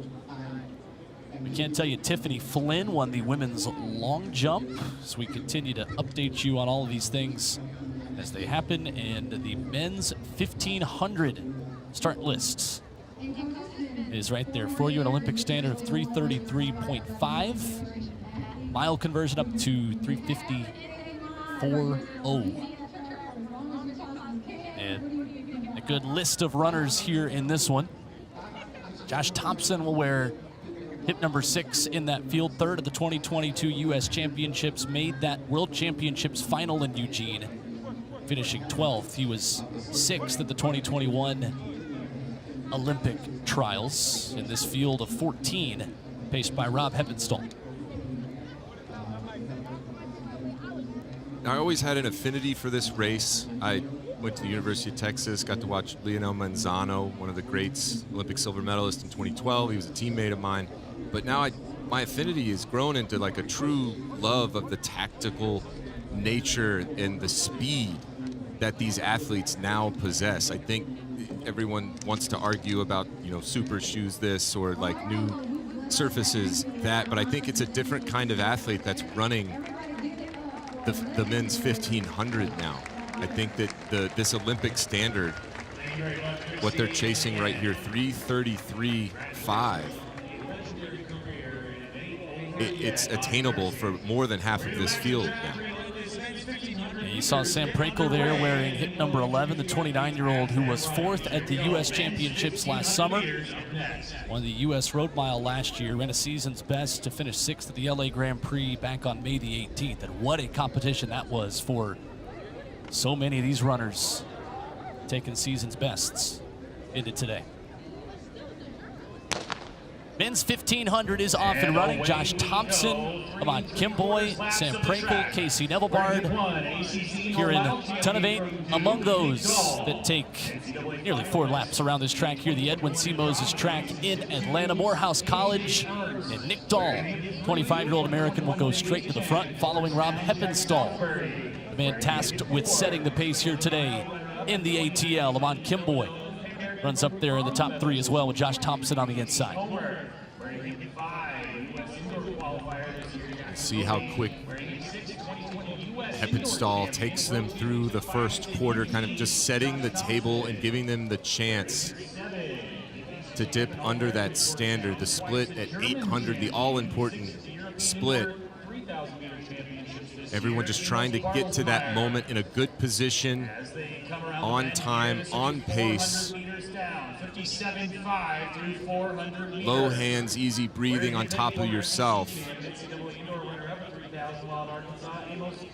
Shouldn't be overexerted, shouldn't feel easy by any means either. But everybody here for one reason and one reason only, and that's to leave here with a nice standard and a ton of momentum going into the month of June. About 57.5 through the opening 400 unofficially. We'll get here to 800 to go imminently as Dahl continues to run alongside Kimboy there at the front of this pack. You got Thompson, Gregoric in there as well. Of course, Amon Kimboy ran his season's best in his last race. Another one again, May 18th in Los Angeles, 3:36.69. His personal best was last June at the Portland Track Fest. The Kenyan ran 3:34.12. 3:33.5 is the mark that all these men are looking for here tonight. And on that last lap, 58.17 for Kimboy and Heppenstall. And Heppenstall will step aside. This is Amon Kimboy's race to now set the pace out in front, running in the lead. Josh Thompson, John Gregoric, Nick Dahl, Kieran Tunavate, and Casey Nevelbard in that field, all chasing this man, Kimboy. He did a good job tucking into Heppenstall, staying right in the slipstream, right in the groove as we head into the final lap. They cracked a 58 leading into that. That was another 58 right there in the middle. They'll have to drop something a little bit faster if they want to dip under 3:33, Will. Here comes Jack Salisbury, the 26-year-old, in his first outdoor 1,500 meter of the year. Ran a 3:57 mile at the Penn Relays, and Salisbury is pushing very hard here on the outside. Tunavate, the Thailand national record holder, at 3:37.41. He's making a big push. The Harvard man on the outside of Amon Kimboy, but as Sam Prakel timed his push at the perfect time. This is anybody's race. Gonna be a blanket finish in the men's 1,500. The Olympic standard, 3:33.5. They sprint for home. Who's got enough gas left in the tank? Is it Sam Prakel?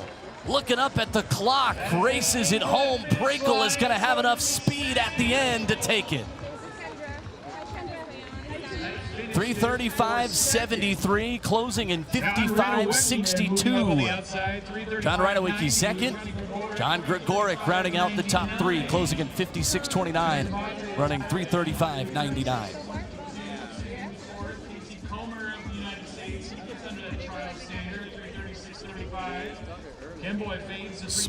Smart race from Sam Prakel. Timed his move, waited till about 2:25 to start to push to the outside shoulders of the leaders.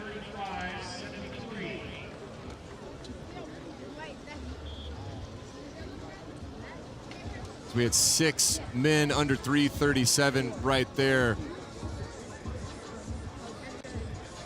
Coming through in this last 100, almost going 5 wide, but Prekel looking strong, tall, relaxed. Sizable field here in the women's 1500 meters. We will allow them to get underway and introduce the athletes while they are racing. We've got So Prekel, in a very close finish, takes it. And excellent timing on that push around those final 200 meters. In an excellent race here in our men's 1500, Sam Prekel is downstairs with Serenity. Now, Sam, you have plenty of experience for a race like this. So how has your experience just made you feel more comfortable in high caliber racing?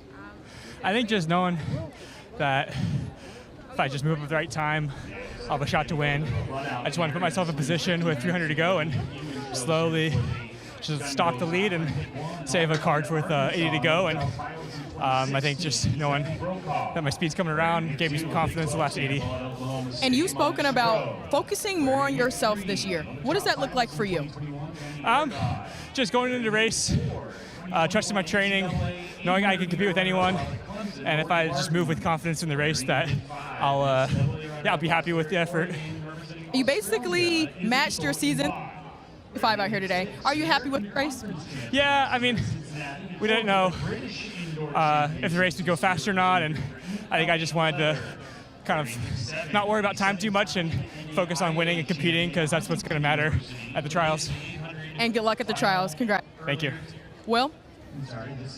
Thank you so much, Serenity. Sam Prekel doing a good job talking through the deep breaths. And again, I feel like I'm taking deep breaths with these guys and girls when they talk to us. And we just have headsets on. Women's 1500 on deck. Olympic standard here is 4:02.50. Or for a mile, 4:20.9. We've got 3 ladies who have run that standard, including Canada's Lucia Stafford, who ran a personal best at the LA Grand Prix May the 18th, securing that Olympic standard, the 2-time defending Canadian champion. And it is a very good thing to be running personal bests leading into an Olympic Games. Yeah, I think Sam made a really good point there when he was talking to Serenity just about racing, about stepping to the line, and he was going to race this event. It wasn't about for Sam chasing any times.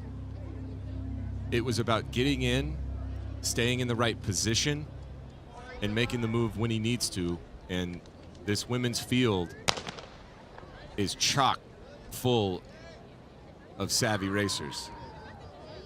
So women's 1500 is off and running. You got Lucia Stafford. You've got Heather McLean, ranked 8th all-time in U.S. history. September 2022, she ran 3:58.76. Secured the Olympic standard by 100th at the LA Grand Prix, running 4:02.49. You see the overhead look at these ladies getting started. Addie Wiley is in this field as well, 20-year-old who was 5th at the World U20 Championships in 2022, number 11 all-time in U.S. history. And back on April 20th, ran 4:03.45. She was 5th at the U.S. Championships last year, a very talented half-miler and miler that U.S. track and field fans are starting to know as a household name at 20 years old. Let's check in real quick downstairs with Serenity. I'm with the winner of the women's long jump, 671, Miss Tiffany Flynn. I know you were just talking about consistency. Is that what you were looking for coming into today? Honestly, yes. Just trusting my training and trusting that the big jumps are coming. So with consistency comes a big jump. So just trusting my training, and the consistency is a show that I'm doing what I'm supposed to do. So. Now, I know you personally, so what were you looking for coming into today? Give me a mark. 7 meters, to be real. And that's okay? For real. Yeah. Now, what's next for you in between now and Olympic trials? I'm going to do Chula Vista next week and then gear up for trials. Good luck. Thank you. Back to you, Will. Thank you, Serenity. And the women's 1500, the pacer is off on the outside, and we've got Heather McLean running right there up front here in this field.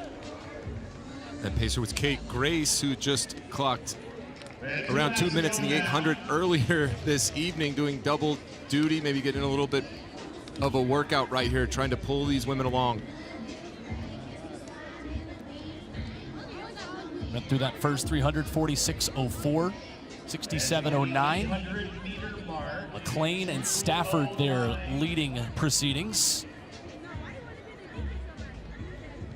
Got Dorcas Uwoy of Kenya, Addie Wiley, who we mentioned, Stephanie Brokaw, the American, and a quick top 5 single file here waiting to maybe make a move here. Stafford, the Canadian, right behind Heather McLean, the American.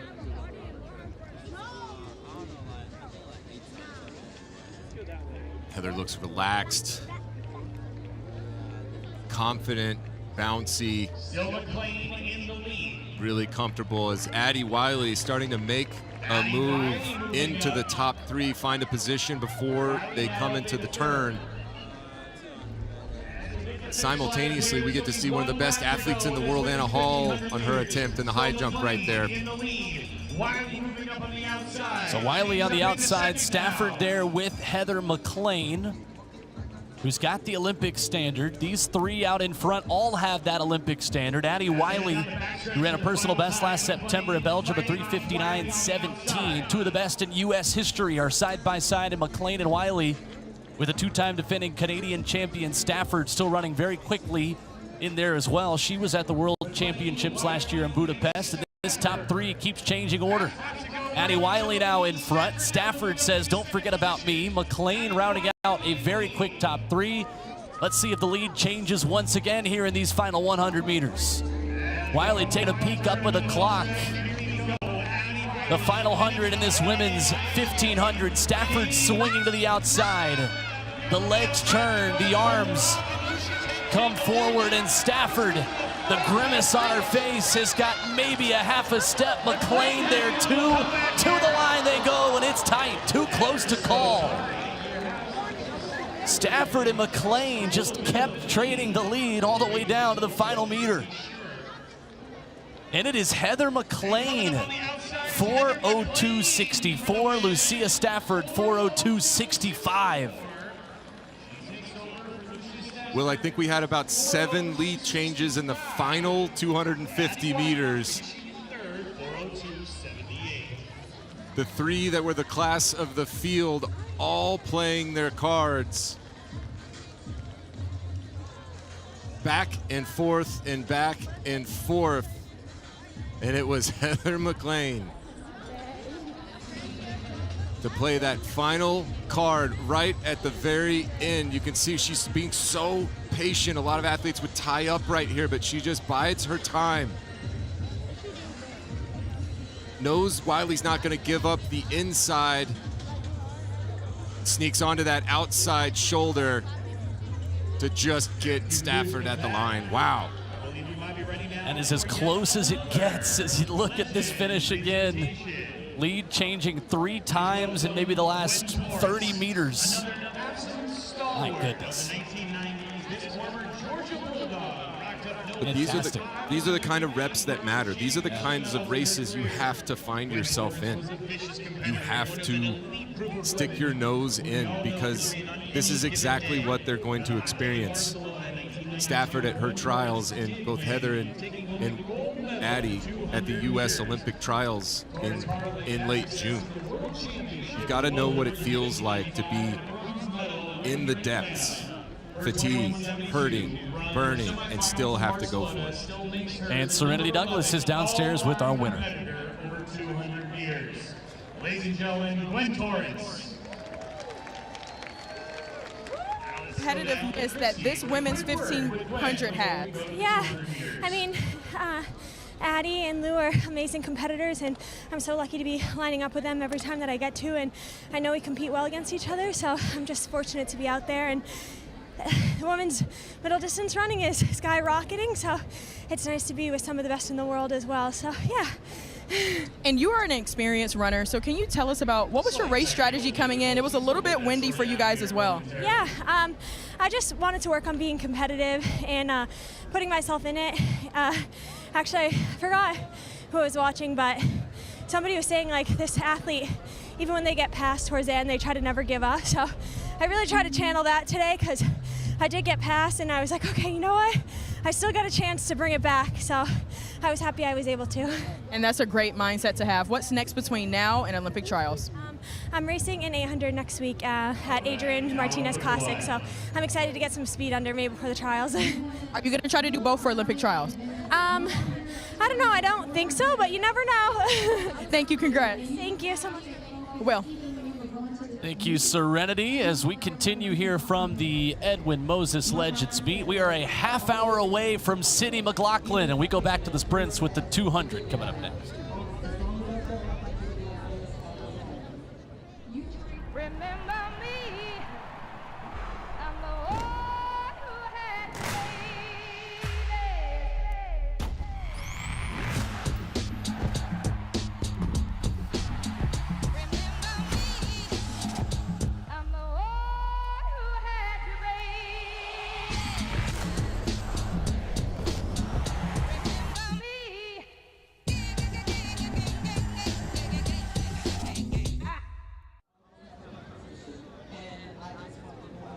Back in Atlanta, Morehouse College, where we bring you the debut of the 2024 American Track League season.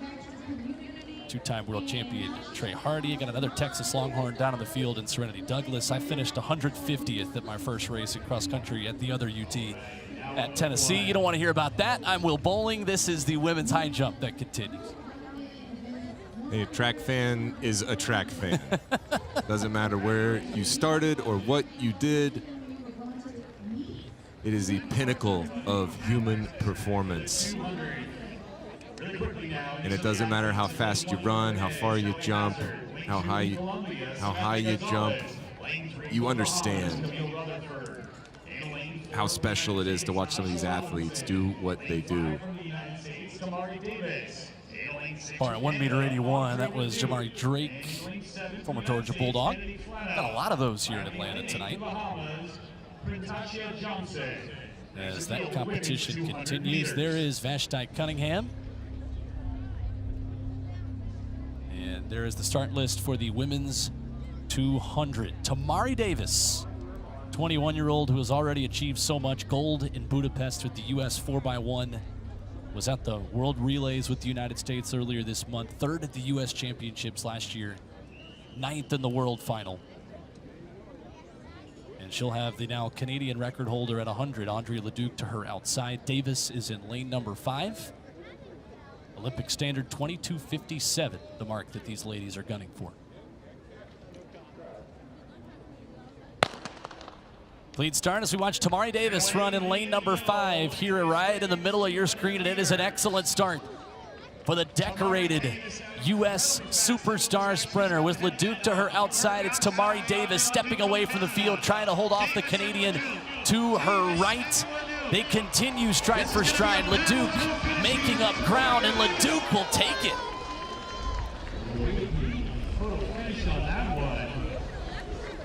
It was very close, but Andrea Leduc 22:36. And that is legal win and a career best for the Canadian.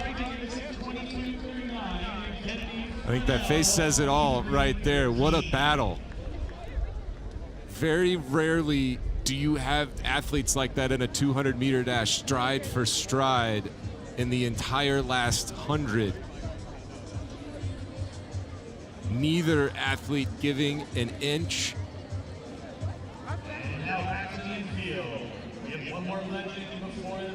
Each of them just pulling the other one along to that time. That's a fantastic run here this evening by Audrey Leduc. In 22:36, when legal is a Canadian record for Audrey Leduc, who now takes the 100 record earlier this spring. Her name is at the top of the Canadian record books at 100 and 200. Taking Crystal Emanuel's record that she ran back in 2017, that was 22.5. 22:36, the new all-time Canadian best right here at Morehouse College. Do you think she knows she just broke the Canadian record? Well, we know she didn't when she broke the 100-meter record. In the 100, she wasn't sure, but she got 2 things off the books, Serenity. The Olympic standard and the Canadian record. Well, let's all find out together. Serenity's downstairs with Audrey. All right, Audrey, I have some really good news for you. You just broke the Canadian record. Is that what you were gunning for today? No, it was not, but I'm happy that it did it. And now you finally got a win legal time. You had a 22.77 under your belt, but it was a little windy. Now 22.36. What a huge drop. Tell me how you might celebrate this win. Oh, honestly, I don't know, but I'm just super happy with the race. Felt good, so yeah. Tell me about your training cycle in between now and Canadian trials. Well, I have a lot of meet coming up, so yeah, preparing for the meets and just be ready. Well, congratulations on the record and good luck. Thank you. Thank you. Will? Andre Leduc, her personal bests are now the Canadian records, 100 and 200. Here in Atlanta with a new best in the 200. And back in the high jump, 181 as we continue on. Midway through that competition in the field here at Morehouse College as well. So men's 200 is next. And we are going to see the return of Matt Bowling, two-time NCAA indoor champion in this event, the pride of the University of Georgia. Ran 20:42 in Bermuda to finish second there with very heavy wind, and Trey maybe didn't have the race he wanted earlier this afternoon in the 100. And maybe that was on purpose. This could be something that they were trying to set up and get everything going, get everything timed up for this race in particular. As you see those personal bests, I remember taking my family to the Texas State Championship meet when he was just in high school, just to get the chance to see him. I thought he was a legend before he even left.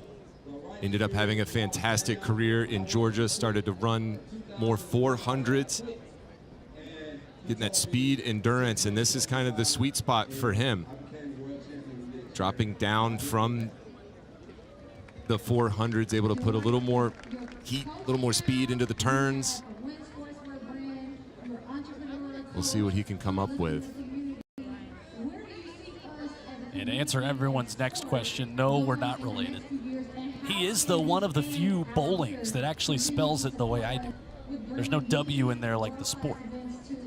I don't know, maybe related. I'll claim it, I mean, if he'll let me.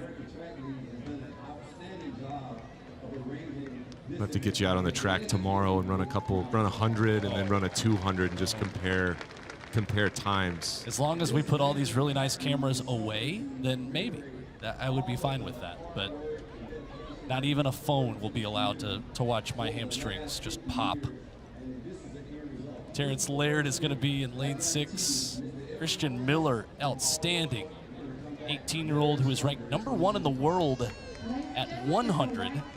American U20 record 9.93 for him, April 20th in Florida. Only 5 runners under 20 have broken 20 seconds. Of course, Arion Knighton, U20 record holder, taking that from Usain Bolt. And on the outside, that's David Dunlap, who will run in lane number 8. Terrence Laird was 6th at the Tokyo trials at 200, running 20:15. Last year, he ran 20:06 in the 200 in his only race at that distance. And injuries really took away 2022 for him. It's a frustrating story for the 2021 NCAA champion for LSU, who is back in a big way and has a personal best of 1981. That's the best in this field. Yeah, looking forward to see Terrence get back on track, get back to his old ways, set the world on fire that season in the NCAA. One of the fastest men in the world that year. And each race stepping back closer to that form. A couple of years ago, Matt Bowling was the high school superstar sensation. Now it's Christian Miller from Creekside High School. Today they run side by side, Miller in the red and black in 4, Bowling in the all black in 5.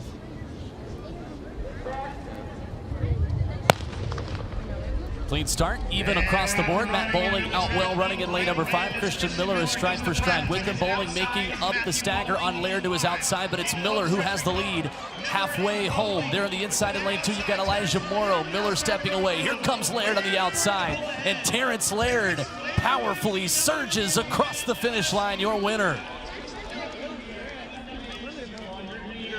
Don't call it a comeback, 20.3. Terrence Laird takes the win, the talented American. Oh, he is back in a big way. Miller second, 20.54. Bowling third in 20.58. That was cool, calm, and collected right there. For Terrence Laird, wasn't in the best position, but he didn't panic. Coming around the bend, getting into the home stretch through that exchange zone.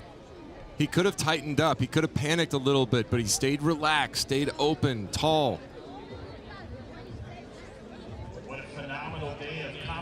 Really, really lovely running. Like, it just looks so smooth when he's running. So happy to have him back.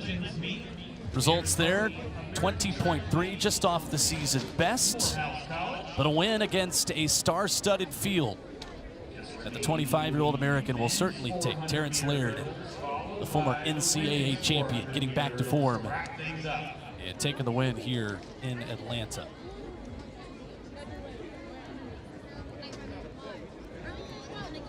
Let's go downstairs to Serenity. So I'm going to call this one, where has Terrence Laird been? You had a huge impact in college. Where did you go? Just injuries, just kind of all the chips stacking up against me. But now I'm healthy now. I'm just getting ready for Olympic trials and see what I can do. So to have been dealing with injuries like that, coming back out here, it can be tough because there could be a mental block and you never know if something can happen again. So how do you prepare for races such as this? It's just another race. Just because, you know, you might feel something, nobody's 100% healthy. And I've went through it all through LSU career and before, so it's just another day at the office. Just go out here, put my best foot forward and see what I can do, and then make the tweaks and corrections next week at practice. Tired, can't breathe. Well, of course you're tired. You just ran really fast. Yeah, I guess it was all right. I feel like a lot of things I could have already done better, but it's all right. I'm cool with it.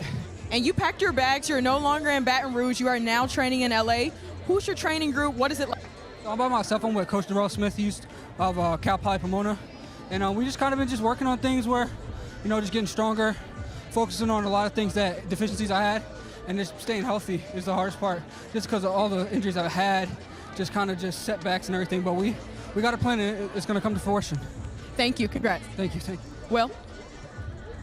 Thank you so much, Serenity.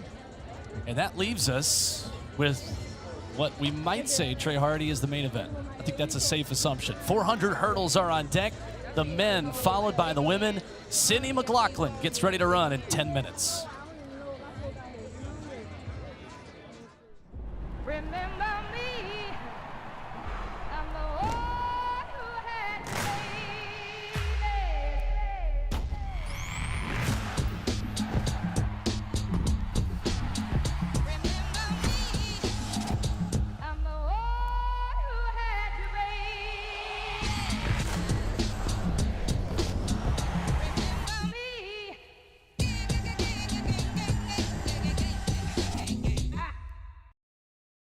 I have to give it to Sydney. She's a fantastic athlete. She's the queen of track and field. The 400-meter hurdles are the hot events both in the men and the women because they can produce anything, a world record, anytime that someone gets out on the track. I'm looking forward to her probably. I'm sure she's going to have the fastest time in the world right here on this track.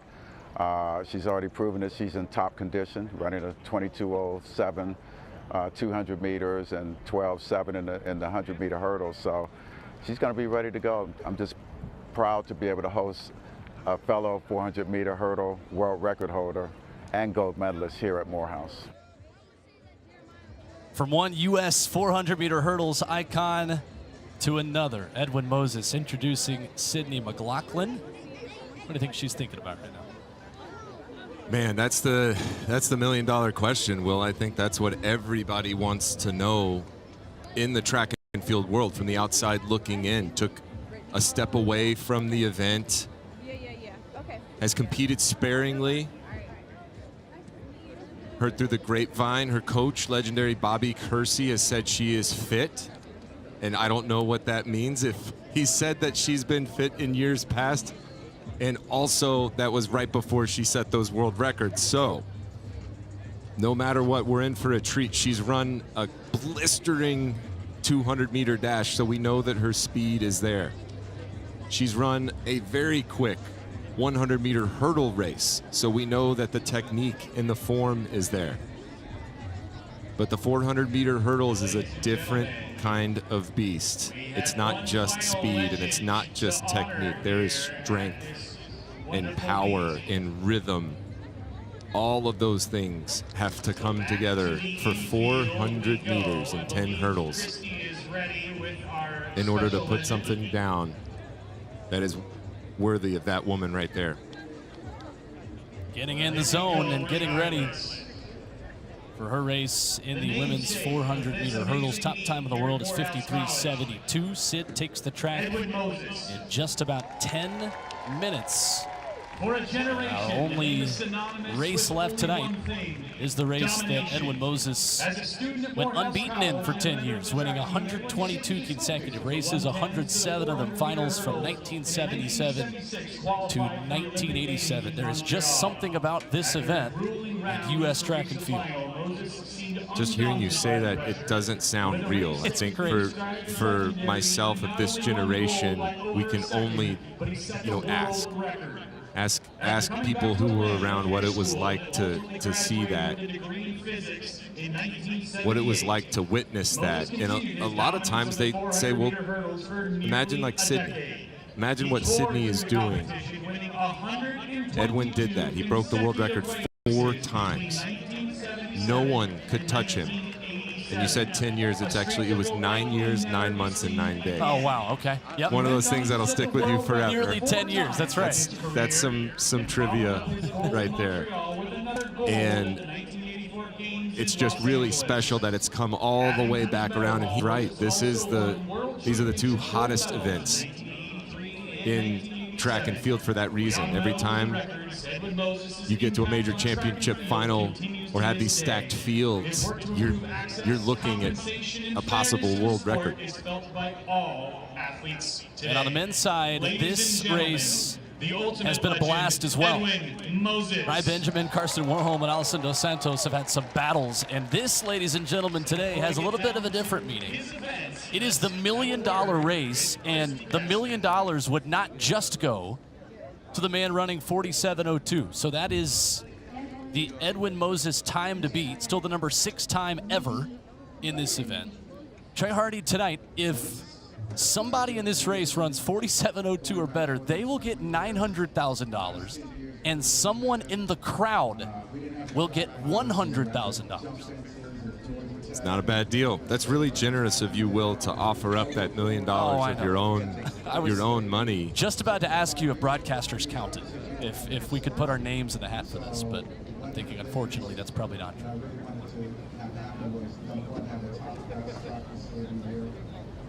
So that is the personal best of Edwin Moses. So they're going to have to hit it exact. I'll specify here, and I'll get this right. There are hundreds of thousands of dollars on the line. This is something that I want to get correct. If the winner runs 47.02 on the dot, not 100th higher or lower, then somebody sitting here with us in Atlanta tonight is taking home a smooth $100,000. And the winner would take $900,000. I love it. Would not be a bad day at the office here.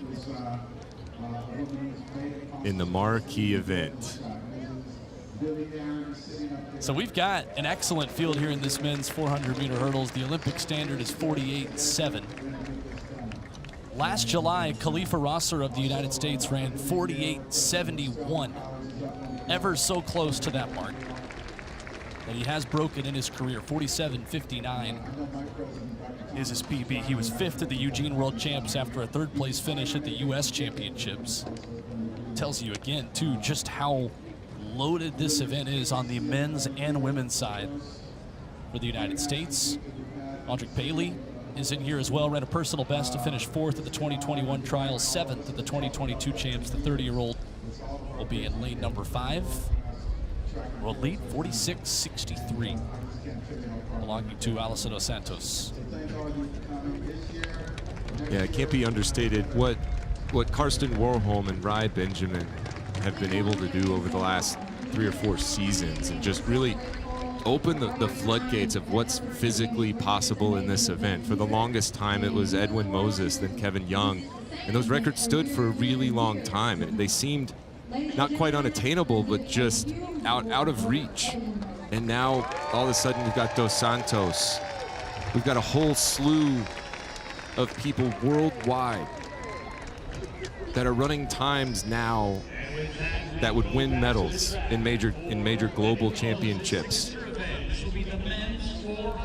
And some of those times that won those medals wouldn't even make finals now. It's just a new dawn and a new era. 122 consecutive races.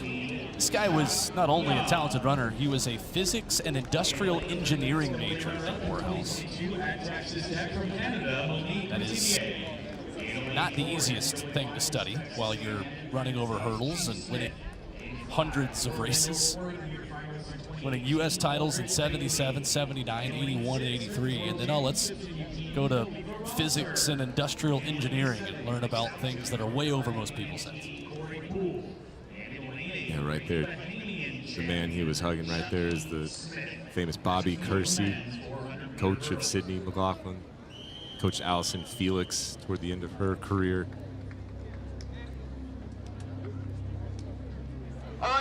You'd be hard-pressed to find a major global championships or Olympics where one of Bobby's athletes wasn't winning a medal. It's one of the most entertaining events in world track and field in the year 2024. The 400-meter hurdles, the men followed by the women, wrapping up our competition here tonight from the heart of downtown Atlanta. Field that includes 5 of the best Americans. Khalifa Rosser, Audric Bailey headlining the field. A clean start. Rosser in lane 6 with the headband. In lane 5, you see Audric Bailey smooth over the start. Here are the men's 400 hurdles, and Rosser with the advantage down the backstretch. Looking strong. With Bailey behind him, you got James Smith, who celebrated his 24th birthday last week. 6th at USA's last year as a Texas Aggie. And way to the outside, Shaquem Smith, the 3-time defending Bahamas champion, is running very quickly as well. And Smith is going to take this thing in the lead into the final 100 meters. Running blind on the way outside in lane number 8. Smith with Rosser gaining ground. Bailey and Smith on the inside are battling. And Shaquem Smith from the Bahamas maybe never saw another runner the whole race, and none of them beat him anyway. 48.79. He just barely misses the Olympic standard, but that is a huge personal best for the 3-time defending champion from the Bahamas. Running out there on an island, literally and figuratively, the man from the Bahamas. Call it running scared, call it running blind, but whatever it was, that worked for Shaquem Smith. Went out hard, held that all the way through the turn, and had the strength to hold on. A lot of times what you see coming into those 9th and 10th hurdles is form breakdown, chopping steps, not getting that lead leg up over the hurdle and crashing the hurdle, but he keeps waiting for someone to run up next to him, and they were not going to make it in time. Shaquem Smith, fantastic personal best. And a look from above at this finish. Very talented field that tried to sprint in behind him. But here at Morehouse College, Shaquem Smith will take home a shiny new personal best. He ran 49.25, now 48.79. And the full results here for you. Rosser and Smith both going under 49 seconds. Bailey, Smith, Poole rounding out that top 5. Shaquem Smith fired up as we begin to get ready for Sydney McLaughlin-Levrone in a few minutes. Downstairs, Serenity has a very special guest now on the track.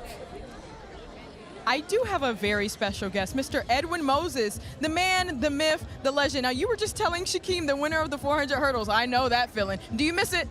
I do not miss it. As I told you, I feel his pain. Straight pain. Now, talk to me about how it feels to see all of these people here at your meet. Did you think when you were breaking all of those records and winning those Olympic golds that this would be the turnout of your future as well? No, because we didn't have a track when I was running. That came in many years later. I never had the opportunity to run on a track at Morehouse College. So when we got the track refurbished over the last 2 years, my vision and the team that we put together, my Morehouse guys that discussed and made it possible for the track to be installed along with Billy Aaron, Hank Aaron's widow, who actually financed it. We wanted to install a track that could be certifiable for world records. It was an international track, international standards, all the equipment, everything first class. And then secondarily, we saw that we could, if we had all that, then we could have a crowd like we have today. Now, Mr. Moses, you know all about setting records, and specifically world records. Now, we're about to see possibly a legendary race in the making. Sydney McLaughlin-Levrone is going to be opening her season in the 400 hurdles right now. So can you speak to me about the pressure that she must feel of every time she steps on the track? They're looking for that 50.6. Well, she's got to qualify for the Olympic trials, which is important for her. I mean, that's a technical thing. But I think the women's best time so far is in the mid 53s, and she's running a 50 point. So we're probably going to see the best time in the world this year, run here on the track. The weather's perfect, just a little bit of a breeze. So I'm just happy to have a world record holder, an Olympic champion at the track at Morehouse College. Legendary. Thank you so much for chopping it up with me just a little bit. Now we got to go watch Sydney. Back to you, Will. All right, thank you, Serenity. Rochelle Clayton has the top time of the world this year, 53.72 in the women's 400-meter hurdles. And the lady that has run the fastest time ever in this event is back. Sydney McLaughlin-Levrone for the first time since August 8th, 2022 in Hungary, on a day where she ran 51.68. Sydney is back in her world record event. Trey Hardy, what do you want to see from her today? I want to see how it all comes together. I think we're poised to see one of the fastest runs in history based on her fitness, based on the 100-meter hurdles we've seen, the 200-meter dashes we've seen, and over the Atlantic, there's a Dutch woman named Femke Bol who has been setting the world on fire and made it known that she wants gold in Paris in this event. But the only thing standing between her and that gold is this woman right here, Sydney McLaughlin-Levrone. There's been a lot of build-up to this event, to say the least, Will. On your marks.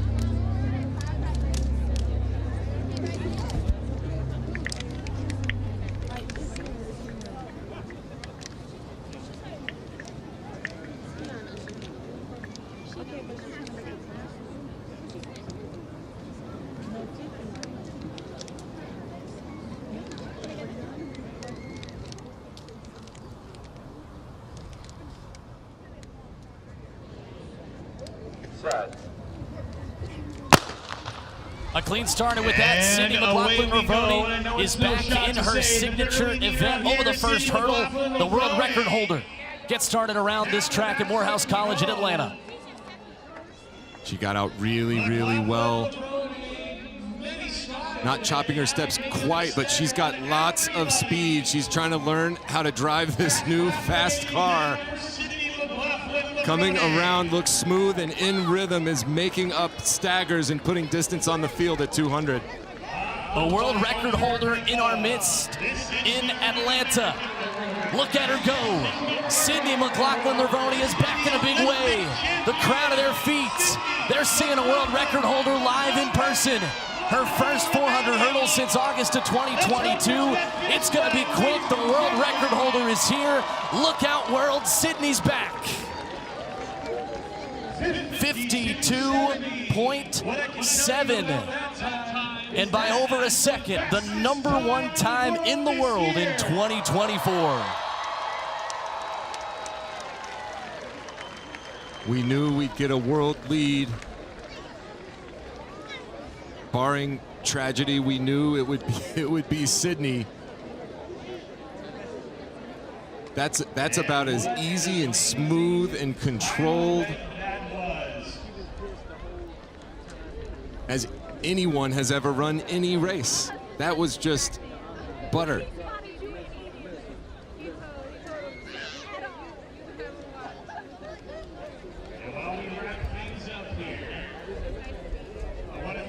We get the congratulatory handshake. Two of the greatest of all time meeting at the end. It doesn't look like Sydney is affected as much as the other athletes have been after the ends of their races. Not a lot of huffing and puffing. Able to hold the conversation with Dr. Moses. Legendary performances. So on behalf of the American Track League, that is U.S. track and field royalty. And on behalf of the infield compatriot, and it looked like Sydney was just out there for a training run. My name is Rob Vermillion. We'll see you again next year. Thank you for coming. I think partially a look of relief on Sydney's face, getting that out of the way. The Olympic standard is done. She's got her seat at the table. She's ready for the Olympic trials and the rounds that are to come. Here's how she did it. Sydney McLaughlin-Lavoni knocking off the rust, and she looked anything but rusty, Trey Hardy.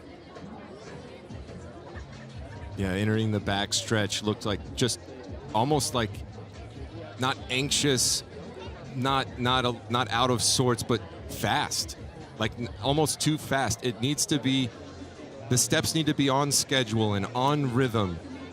If you're too close to the hurdles, it breaks your momentum. You're not able to carry that speed around the track. And it doesn't matter if you're Sydney McLaughlin or someone just learning the event with 100 meters to go, it hurts. There's no amount of speed work that you can do to make up the time lost on the front side. But for the first time running this event in about 10 months, again, I can't say it enough how smooth and controlled and effortless she makes that look. Just another day at the office for the world record holder and Olympic gold medalist in the women's 400-meter hurdles. 52.7. As you see the results and you see the crowd that is ready to experience a moment with athletics royalty. Serenity's downstairs with Sydney. Sydney, congratulations on your win and your 52.7. Talk to me about why you decided to keep all of your races in the United States this season. What was your mindset behind that? I mean, I love racing, and I love Europe, but I think just in a year like this, coming off injury last year, we just wanted to be safe. No, travel can take a lot out of the body, but hopefully can get some more races out there, just playing it safe until we can get to these trials. Then you spoke about you just wanted the Olympic standard, which was 54, but you went way under that. So talk to me about how you just keep your goals, right? Nice and simple. It's not necessarily 50.6 for you. It's a progression, you know, shaking the rust off after 2 years. I'll take a 52.7, things to work on. We haven't had much hurdle practice, so there's a lot to improve. Then to open your season at a legendary meet such as this with Edwin Moses ready, standing here to congratulate you right afterwards. Talk to me about how much of an honor that must have felt. Amazing. I've watched him so many times trying to model races after him, and to be able to have him here congratulate me and for him to put on this meet is amazing. Congratulations, Sydney. Thank you. Thank you. Will? It's a progression, she says, Trey Hardy, after running the #1 time in the world. I quote, not a lot of hurdle work. My jaw is on the floor. I'm going to try to pick up my jaw while Serenity, you take it from here. Let's go back down to Serenity. Paul Doyle, please explain this shirt. If we could get a close-up on this Sydney shirt. Sydney, do you like it? It's beautiful. I didn't even know they made them, but they look great. Edwin Moses Legends Meet on it. So, Paul, to host such an amazing meet such as this, for all of these fans to have so much access to it. We're not in Europe, we're right here in the States and at a HBCU. Talk to me about how important it was. I mean, everything is important about promoting the sport of track and field. We need to get our events off the ground. We had the best crowd since the 1996 Olympics tonight. How many there were? An amazing event. Kids loved it. Fans loved it. We need to do more of this. I'm going to put you on the spot, Paul. Which one was your favorite to see today? Come on. Of course. I did love the 1500 as well, though. The women's 15 was pretty. Now, Sydney, I'm going to sneak over to you as well. I saw you still listening to music all the way up until your race. Let us in. What were you listening to? Caleb Gordon. Shout out, Caleb. Thank you, Sydney. And thank you, Paul. Back to y'all, Will. All right. Thank you, Serenity. Great work downstairs all night. What an opener. There she is, back at the 400 hurdles. First time since August of 2022. There's stars and there's superstars. And that right there is a superstar. Everybody coming out to see something special. And she is special every time she steps on the track. And then a picture right here, Trey Hardy, you get what the American Track League is all about. Bringing athletes that have a lot of different options when they choose their schedules, when they pinpoint the races that matter most in tuning up for a Paris Olympics, for a U.S. Olympic trials, and getting youth of Atlanta, getting anyone around the South to come see Sydney McLaughlin-Levrone. I would love to know just how many miles were traveled by a lot of this crowd that's here just to see her. Yeah, I would imagine quite a bit. And one more shout out to Paul Doyle and the American Track League for just access and opportunity in putting on these events that attract these stars, that give people the chance in the crowd. We don't know who there may be. There could be the next Sydney McLaughlin-Levrone. There could be the next Edwin Moses in the crowd. Getting the chance to witness something this special and get so close to these Olympic stars. Yeah, you see what it means to the crowd here. A lot of eyeballs on one of the stars of Team USA this entire summer. Trey, as we wrap up tonight, great competition, and again, a salute to Paul Doyle and to the entire crew at the American Track League putting on this event. Your thoughts on what we watched over these last 2 hours plus? We're getting into the final hours. We're in the 11th hour of the greatest time on the planet, and that is the summer of an Olympic Games. Paris is going to be amazing. The Olympic trials is coming up in less than a month. I'm excited to see what the athletes can bring, set the stage. They always deliver. They sure do. And the stars were out in a big way today at Morehouse College in Atlanta. Special thanks to our great crew bringing you the pictures throughout the afternoon. Sydney McLaughlin is back, and the track is only starting to heat up this summer. For Trey Hardy, for Serenity Douglas, I'm Will Bowling. Our entire crew saying good nights. We'll see you next time.